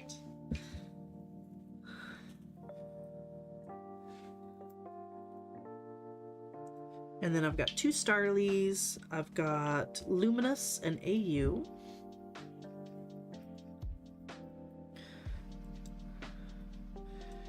And then my last one for the indies here is a sweet and sour lacquer. This one is Unintended Prophecy, which I think is a really cool name for a very cool looking polish. Then we've got some hollow tacos here. We've got bottle service and gold play button, which probably needs thinner. Let's see, bottle service, gold play button. Then I've got Boom Toasted Frozen Bananas.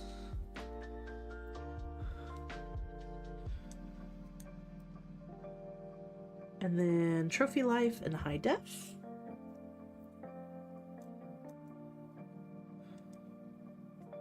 Oop, oop, oop. Make room, make room. There we go. Texas has much better housing prices than Colorado. Yes. They sold their Colorado house in the 200s. It's definitely in the 500s now. Yes, no, definitely. And it depends on what parts of Texas. So, like, I would argue most of Texas is still much more affordable than a lot of parts of the country. But if you go to those high demand places, like especially the Austin area where all the tech companies and stuff are moving to, those prices are starting to get ridiculous. Like, Austin's fun, don't get me wrong, but it's Austin. Like, calm down. At least Colorado has beautiful mountain views. There's also a lot of wineries popping up around the Austin area, and I'm just like going to visit my grandfather, and I'm looking around, and I'm like, who are these bougie people? Get out of here. Your mom just got a mobile home for retirement. She's about to retire in 5 years. She wants to be ready and downsize all her stuff. Very smart. And like, I think mobile homes have had a bad reputation for a long time. They are perfectly good housing option. Again, depending on where you live and depending on the land situation. Ideally, you own the land underneath your mobile home, but or I think the new term for them is modular home, which is more accurate, because I'm gonna be honest, once a mobile home is in place, I don't think I've ever seen anyone move it. That's where it stays forever. But yeah, my grandfather's lived in a mobile home most of his life, so it doesn't mean much to me, but I know some people have a very negative opinion about them. But with I'm gonna be honest, with the quality of some of the new builds that I've been seeing on YouTube and the news and stuff, I'm like, shoot. I don't want a foundation just for it to crack. Austin will be like the Bay Area too. Yeah, it will. In the streamer hub. Oh, really? I didn't know there was a bunch of streamers there too. One of the first cities to get fiber internet, no income tax, and it was cheap. Yep, that makes sense then. Do a mobile home on land I owned if I could afford land. Yeah, exactly. If I could afford the land, the mobile home would be fine. Some modular homes are state-of-the-art tech-wise. I could afford a loan for a fancy shed from Home Depot. Heck, some of these qualities might as well be a shed, especially, I know this is a little different, but like, Steph was telling me like the RVs and stuff, and we've watched some RV YouTube and stuff, like the new builds of RVs and campers and stuff. Trash. Absolute trash. You're paying so much money just for them to like not be built well. It's like, what is happening?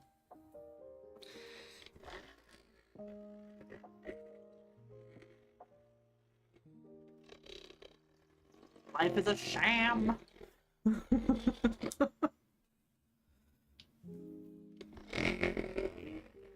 Remember when container storage housing was a thing? I think it is. Some people still build them, but like that was a little thing for a while. I was like, my god, how desperate are we?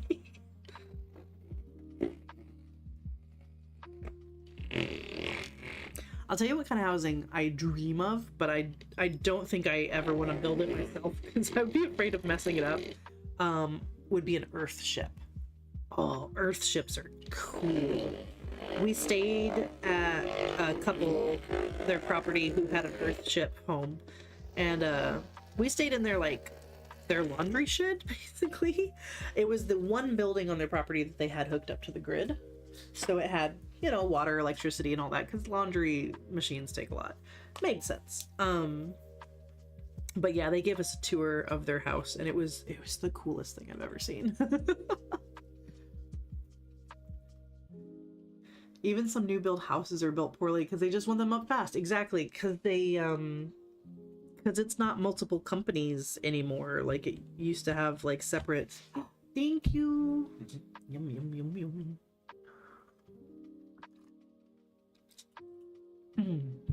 You know, the roofing guy used to be a different company from the framing guy and all that kind of stuff, but now it's all just been eaten up by a couple of companies. You know, it's the same problem with everywhere in capitalism. Monopolies. Like, all of a sudden you have one company that owns every stage of home building, and they are more interested in building homes to be rented and owned by overseas investors, aka China, than they are providing quality homes for Americans. And it's just really frustrating because it's like, hey, housing should be a human right, not a fucking commodity. In my opinion.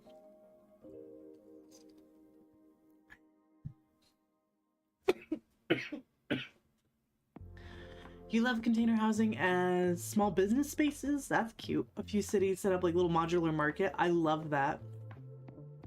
Yeah, if it works in your area, that sounds great, but I just like, they were never intended for people to live in, so you have to do so much to make them livable that it feels a little silly. But if you have the right conditions and the right materials, I think a little modular village is actually a really cute idea. I love the idea of a little like tiny house park, you know? Everybody pulls up in their little tiny home, and then you have like a shared kitchen and big dining area or whatever. Adorable. Wanna work? Maybe? No. Earthships appeal to me so much. I wish we could integrate more of those innovations even through conventional buildings moving forward. Same. It wouldn't be hard. We just have to, you know, trying to get companies to care about the environment. So difficult.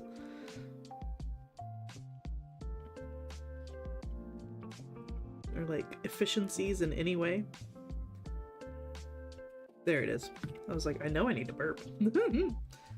I had a sip of soda, therefore I must burp immediately because I don't know why.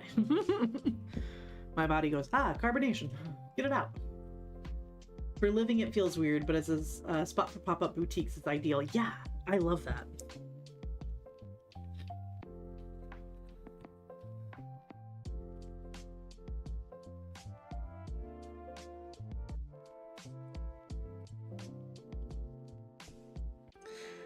Have you guys heard of that town in Alaska where the entire town is in one building? I think that's so cool. I'm gonna be honest. I think that is like the ideal human development model. So like everybody has their own apartment and stuff, but then like the post office, the restaurants, the, you know, the town, it's all in just one big building. I just think that's so cool.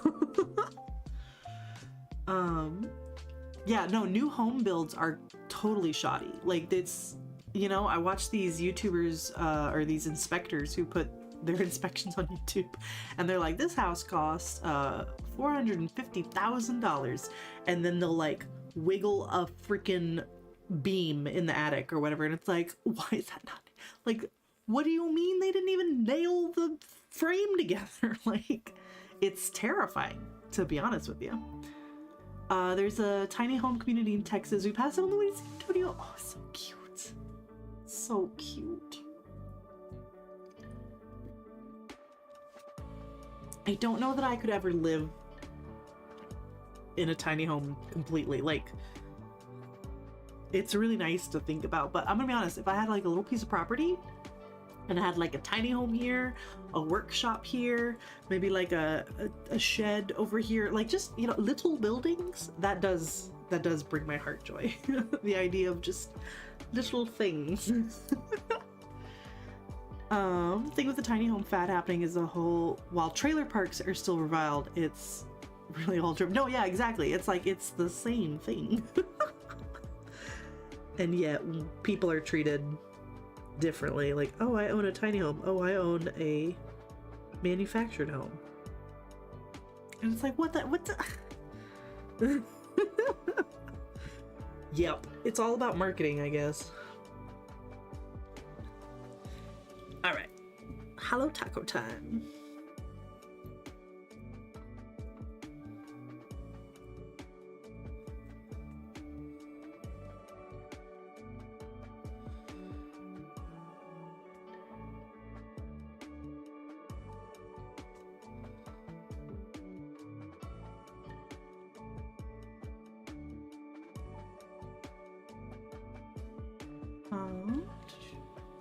Too disabled to do multi-level, so no tiny homes for me. Yeah, I'm too fat to go up those tiny stairs. But this tiny home has a stupid small staircase to a bed I have to crawl to. Therefore, it's fancy. Exactly. Meanwhile, my grandfather's wife, had I think it's a triple wide. That's a big house. This is a decent sized house. All one story, you know, everything's accessible. It just makes sense to me. I think gold play button is actually, doesn't need thinning.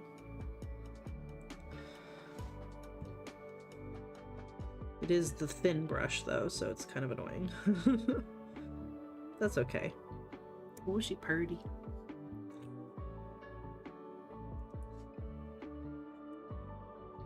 Can't do a bunk bed, my knees and back say no. Yeah, mine too. Absolutely not. Growing up, or when I was a teenager, I should say, I got one of those bunk beds that the bottom was a desk. And, you know, I did love it. It did open up a lot of space, floor space in my room. But I slammed my head into that thing. Eventually, my feet got used to the ladder, but, like, for a while there, it hurt to climb up the ladder barefoot, like, to get in a bed. Oh, so many times I hit my head sitting up in bed because there wasn't enough room, like... It was really kind of a pain. And you know, as a kid, you kind of get over it and it's fun still, but like, oh my god, as an adult, absolutely not. Are you kidding me? I'm not doing all that.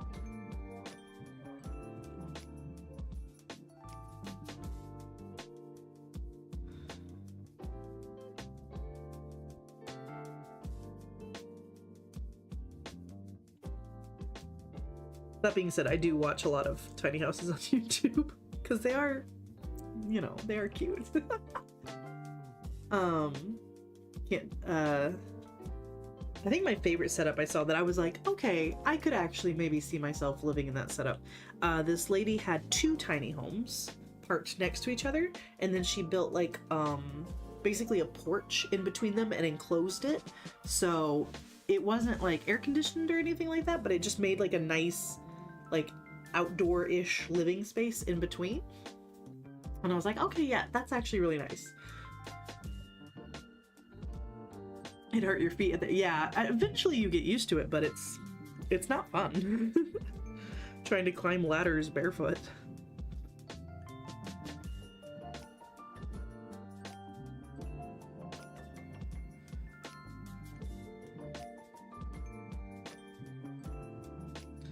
And maybe this is TMI, but I don't think I could ever be in a situation where I can't get out of bed quickly to run to the bathroom in the middle of the night. Like, no. I need my king-size memory foam bed to survive. Yes.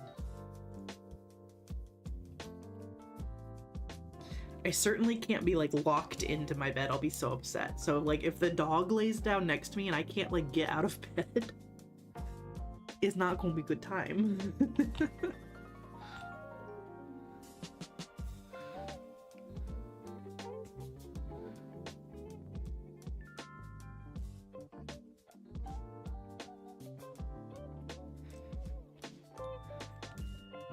All right. Time for coat number 2.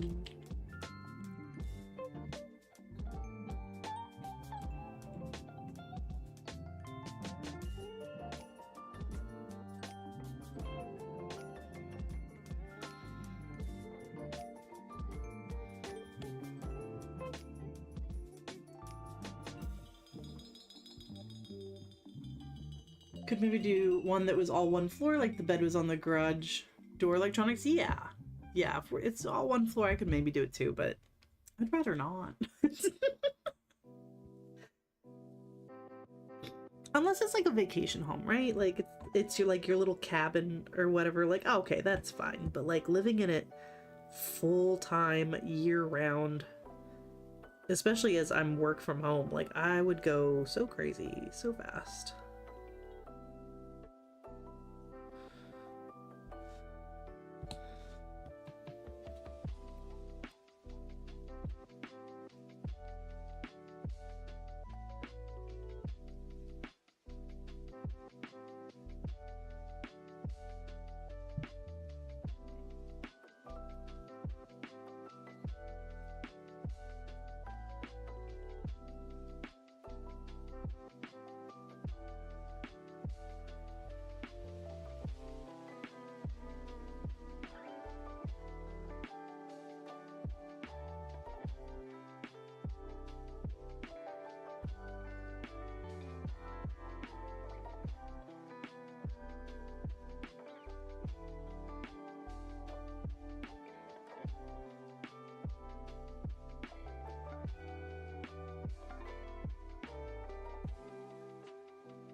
Oh, Starly AU is really pretty too. I love gold. You'd love a tiny house, but I have to live by myself. Yes. Maybe one well-behaved cat. Not enough privacy for other humans, and I need a comfy couch in there somehow. Yeah. No, can you imagine trying to have, like, you and your life and stay sane, and then there's, God forbid, a man in there? Yuck. Get out of here.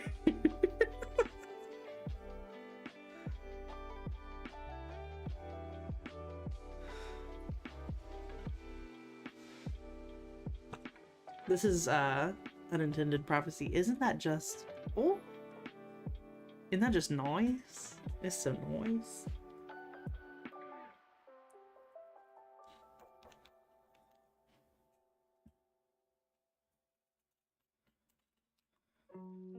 I mean, this house isn't that big, but it's small enough that I'm just like, when my husband's home a lot, I'm like, go away. I love you, but go away.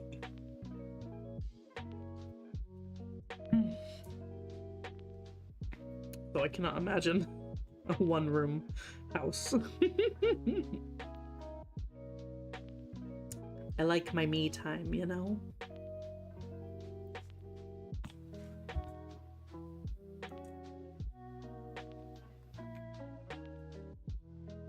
Oh gosh, and being a nail polish girly in a tiny home?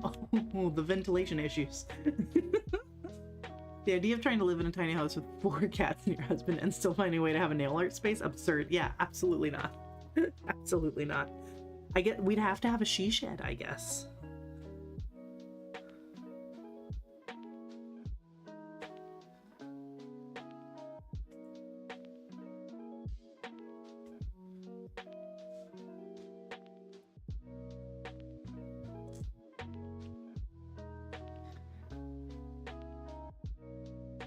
And with this dog, where is this dog? Oh, he's sleeping over there. My dog loves to sleep in walkways, and the thing about a tiny home is that everything's a walkway. So he would find the most inconvenient place to lay down all the time, and I would be tripping over him all day, every day.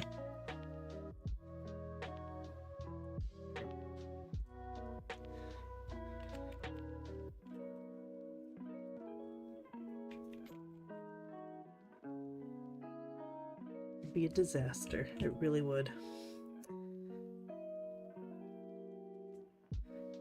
That being said, for camping or traveling, you know what would be so cool that I hope that we could maybe find with someday is a schoolie. People who've converted a school bus into a camper.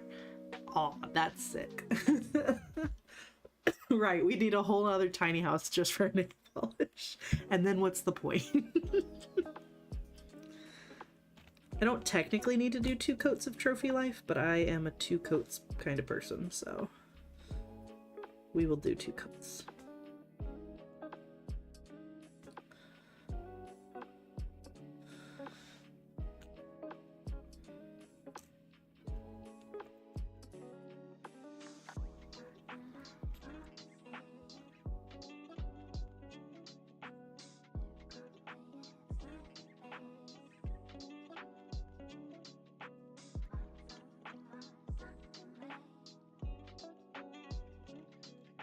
All right. We need 4 tiny houses arranged around a central courtyard. Yes, which I'd love that too. It would be extravagant, but I think it would be really fun. Like my husband and I talked about it before. We'd want it like not a tiny home, but like a small main home. You know, enough room for ourselves and like an office and a guest bedroom or whatever. We'd want a kitchen that is a separate building, so like accessible through a walkway that's covered and protected from the elements, but like the idea of having fire doors to close and block the kitchen just sounds fabulous.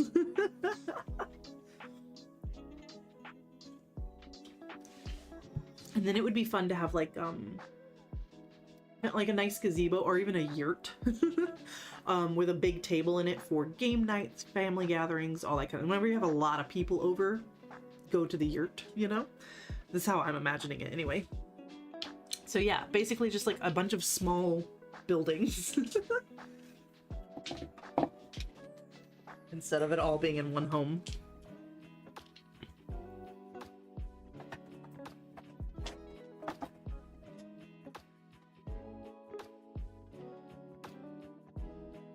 One, two, three, 4, 5, 6, 7, 8. Nice.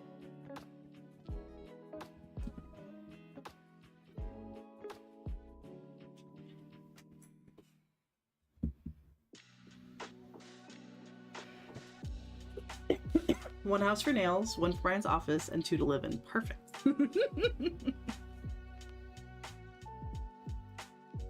Ooh, and then I would want like a storage. Bring back parlor rooms in yurt form. Exactly. Come to my parlor yurt.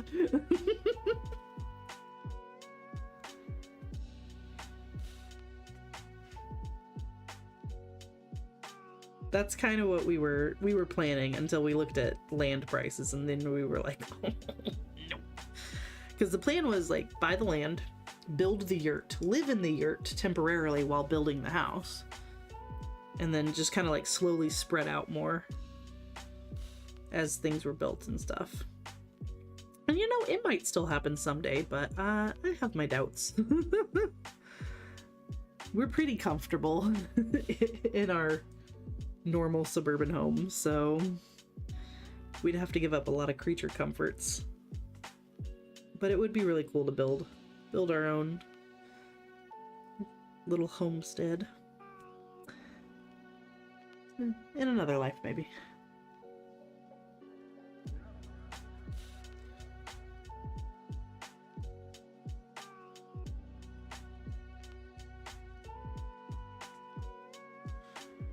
Oh my gosh, Starly, look at you. You're so pretty.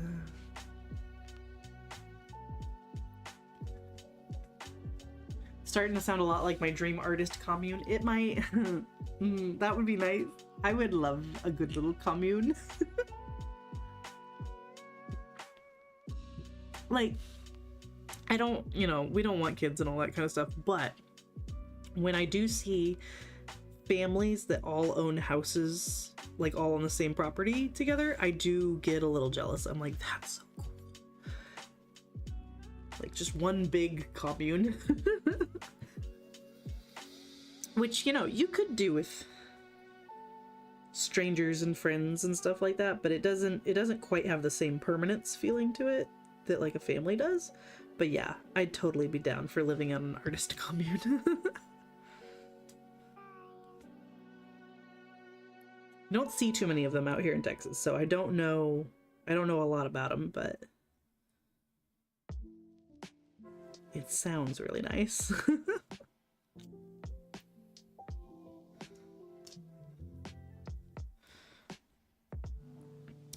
There was a group of us, including Bree.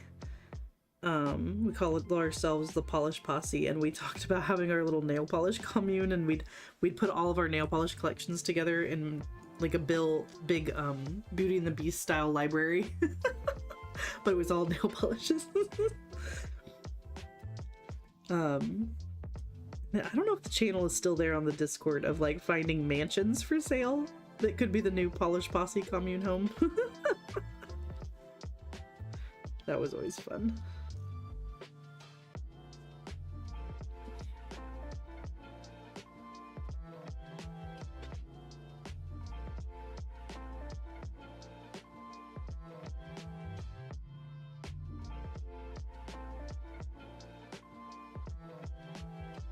Chilling with my comrades. Yes, painting nails with my comrades.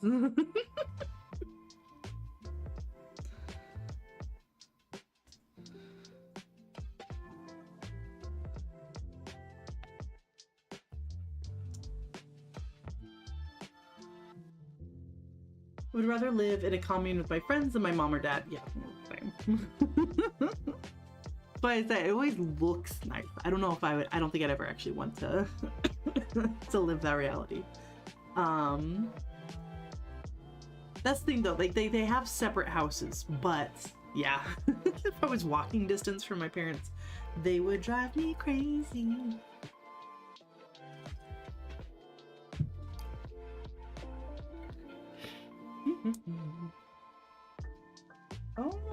Game. Do I have any? I can maybe make a little more room. Everybody scooch. Scooch. Scooch.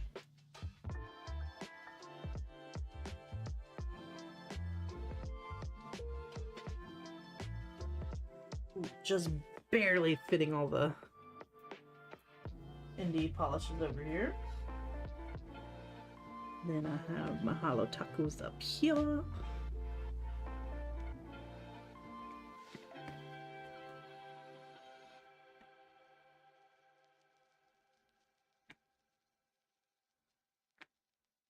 All right, and then we're ending on the Orleys.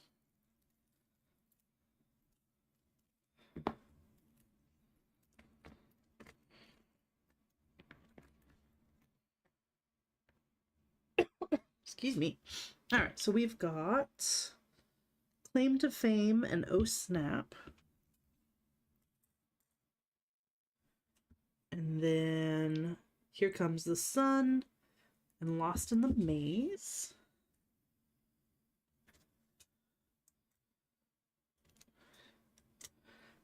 Then we've got Gilded Dune and Golden Afternoon. Ooh.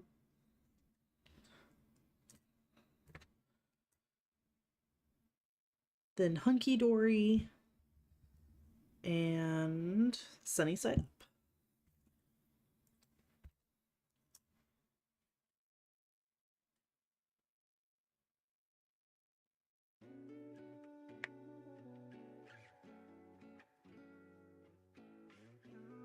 They can live exactly 1 mile away from me and they're all there. Yes.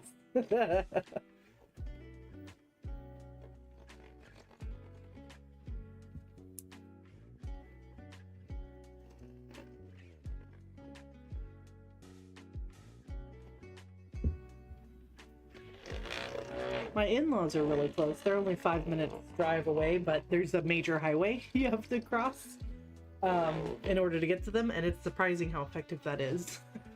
Blocking either one of us.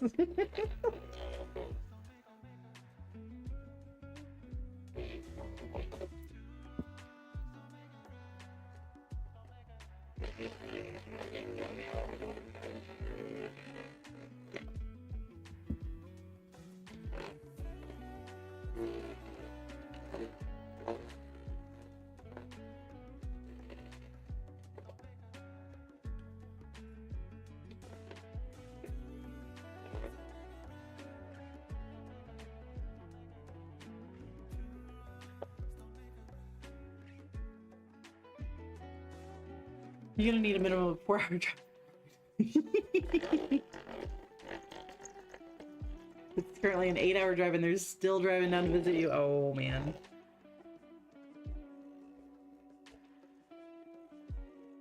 Yeah, 4 hours is the sweet spot for me too, I think. Well, it's worked nicely for my grandfather. Yeah, for my parents, I think you're right. 8 hours. We need a little more.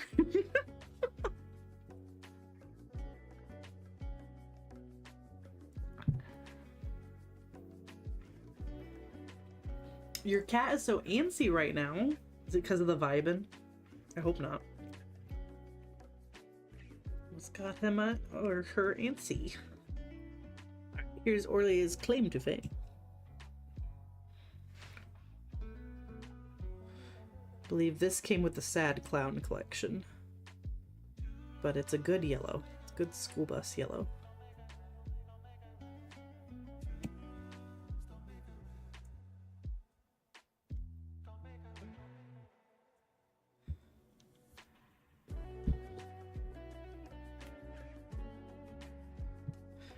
I was just looking over to see if Cappy is still there. Yeah, he's been napping in the same spot this whole time.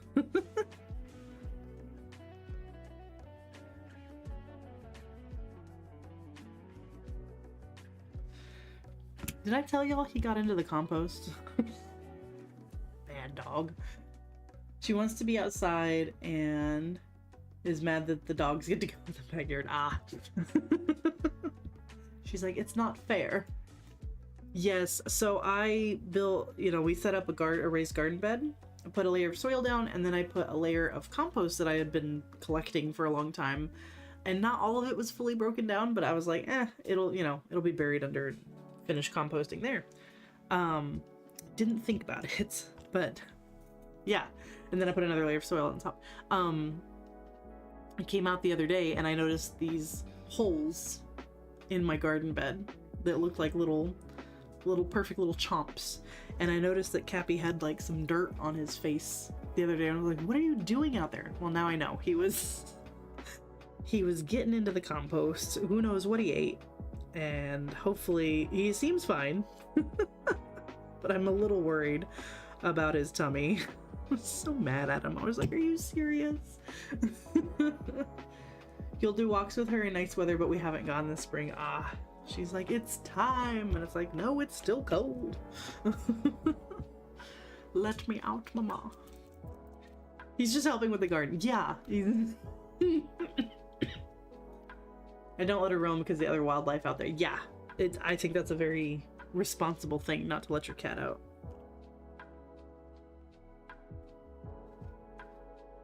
A lot of risks out there for something as little as a cat.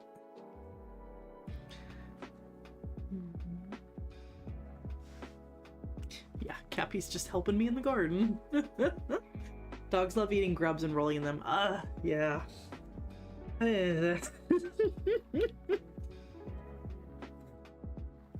Nasty animals. I love them. They're nasty.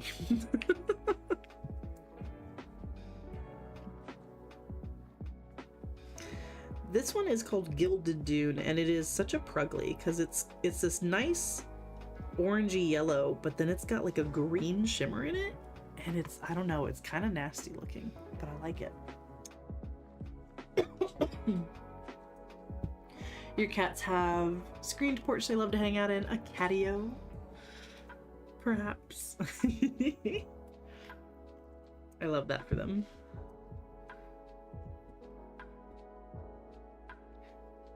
Once it's warm enough, I need to get Erwin out on the porch, actually. I think he would have a good time. He's got a little outdoor playpen I set up for him, so he can sunbathe and chill. I think that would be nice. There's actually bull snakes out where you are, and coyotes. Yeah, no, definitely keep your cats under a watchful eye then. Someday you want a catio. I would want a catio if I was a cat. Sounds awesome.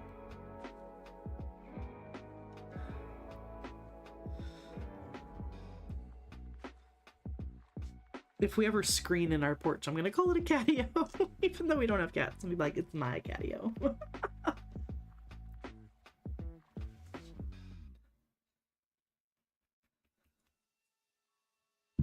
Last one is Sunny Side Up.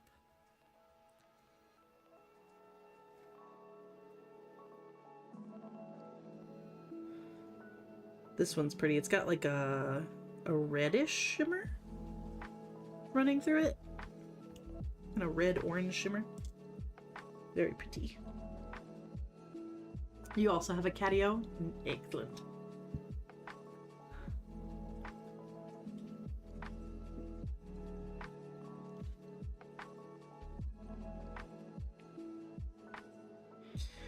We have a dog door installed, so Cappy comes and goes as he pleases into the backyard. It's his little domain. He likes the porch. He hangs out on there a lot. Never seen him actually use the dog bed I have out on it, but he does like to go hang out with me. Don't feel like it's proper catio, but it's popular anyway. It's unfortunate on the shaded side of the house, and it's way up off the ground, so it's more of a tree fort. That's kind of cool though. The kind that like hangs out of a window. You're editing God, I'm uploading Friday video. Normally I'm uploading Friday's video during Vex's stream. You're behind. Or wait, no, you're ahead. Vex streams on Thursdays. Look at you, that's good.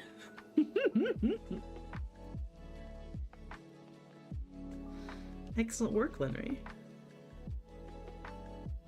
Our productive queen. Such efficiency, yes. Good numbers.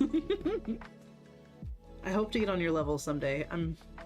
I don't know. I just struggle so much with the mentally preparing to film that it really puts me off, but I really need to get on that. Because I'm not gonna lie, it would be really nice if I could get monetized on YouTube and make at least enough to like even out my nail polish buying, which I don't even buy that much nail polish anymore, but you know, it'd be nice. Thought my numbers weren't in the red. Oh, it's time to do the swatching. Okay, you got this. You'll get over it the more you do it, the less prep it takes. Yeah, it's true.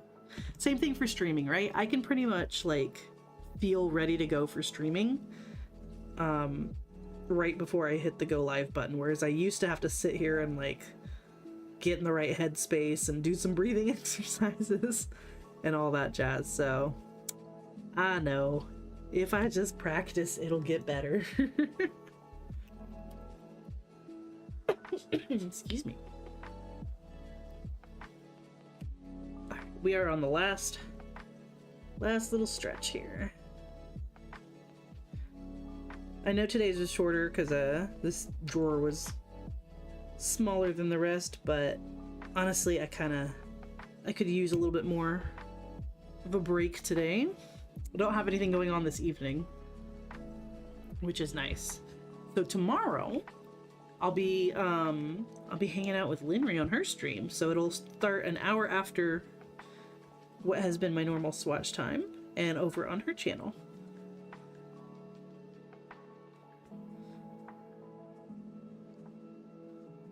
Both YouTube and Twitch, whichever you prefer. It's a little porch for humans over the front entryway of the house, screened in because mosquitoes. Oh, nice. You hope to get monetized one day, but I doubt I will. It's already been 6 months and I haven't hit 100. It's, you know, it's very slow in the beginning. So at some point you'll hit that right like algorithm bump and ride it up, as long as you're consistent. That's what I've been struggling with, is just consistency. So I think I've like 400 something subscribers for like the longest time, because I'm just chilling. But we'll get there. I ain't worried about it. A schedule is key, but I am a creature that craves routine. Yes, I like a routine once I have it established, but establishing a new routine is not easy. That makes it a cat perfect, and they're eye level with the birds and the dogwood out front. Oh, perfect. Oh my god. Speaking of birds, I'm fattening up these neighborhood birds, y'all. I just filled up the bird feeder yesterday afternoon. It was empty this morning. I was like, y'all need to slow down.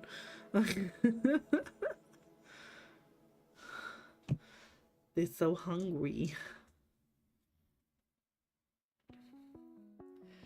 And I need to get some unsalted peanuts for the squirrels. I think they would like that.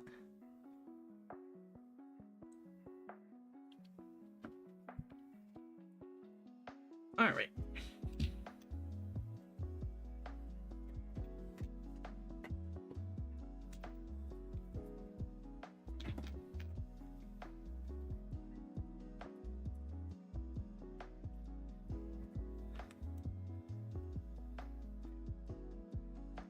You have no illusions that I will ever achieve monetization on YouTube. You might. I don't know. You and I think, are both primarily streamers, so that won't get us there. We have to make videos if we want to monetize, but I don't know. It might still be possible.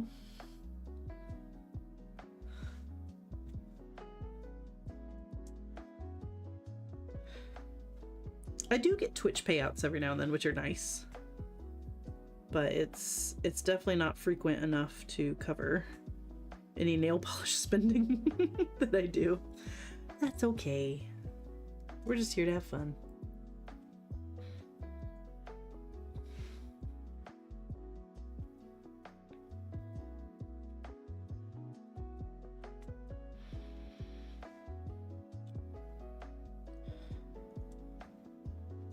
Basically only stream and can't be ours to do shorts or edit long form videos. Understandable. I've been so focused on this swatch stick journey that I have not actually done any nail art to make a short about in quite a while. So after spring break, I definitely want to get back on that.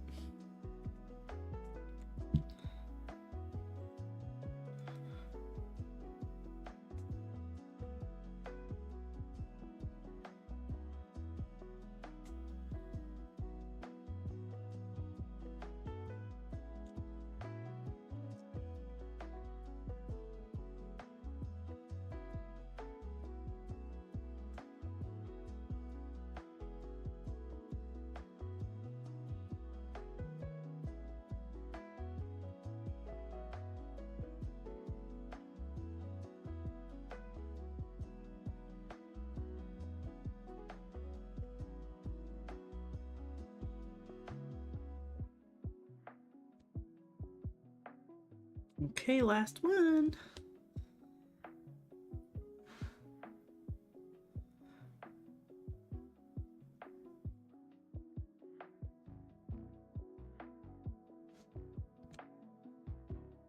All right, we have successfully swatched out 4 out of the first 6 drawers of the first Helmer. So 4 out of 12 overall, not including the rack. We'll get there later. Not worried about those. Thanks again for joining me. It's so nice having y'all's company and chatting with you, and I hope that makes your work day a little bit more bearable. Let's see, shorts are a grind, but goddamn, they could use sub numbers. Yes. Now, mind you, that's only numbers and least important, but hey, number now bigger, so human brain feel good. Exactly. Achievement points. For what? I mean, not much, but like, yeah, number going up feels good. I get that. But yeah, I hardly ever get comments on my shorts and stuff. So when it comes to engagement, they're not really worth much, but yeah. And I like making the little shorts for the nail art and stuff. It's a little, you know, it's a little annoying, but setting up the phone for a camera, but yeah, it works out. Anyway, my brain stopped working. Hi. Wait, no, goodbye. I'm trying to say goodbye. I don't have anything going on tonight, but tomorrow I'm going to be joining Linry. So starting at 1 p.m. my time over on her channel. Don't worry, I'll post it on Instagram, the links and stuff. But thanks again so much for joining me for another Swatch-A-Thon. It feels good getting all this done. It's very satisfying playing with the swatch sticks. I hope that you have a great rest of your day. Happy hump day. Be good to yourself and others. Don't talk to the police. I love you. Goodbye.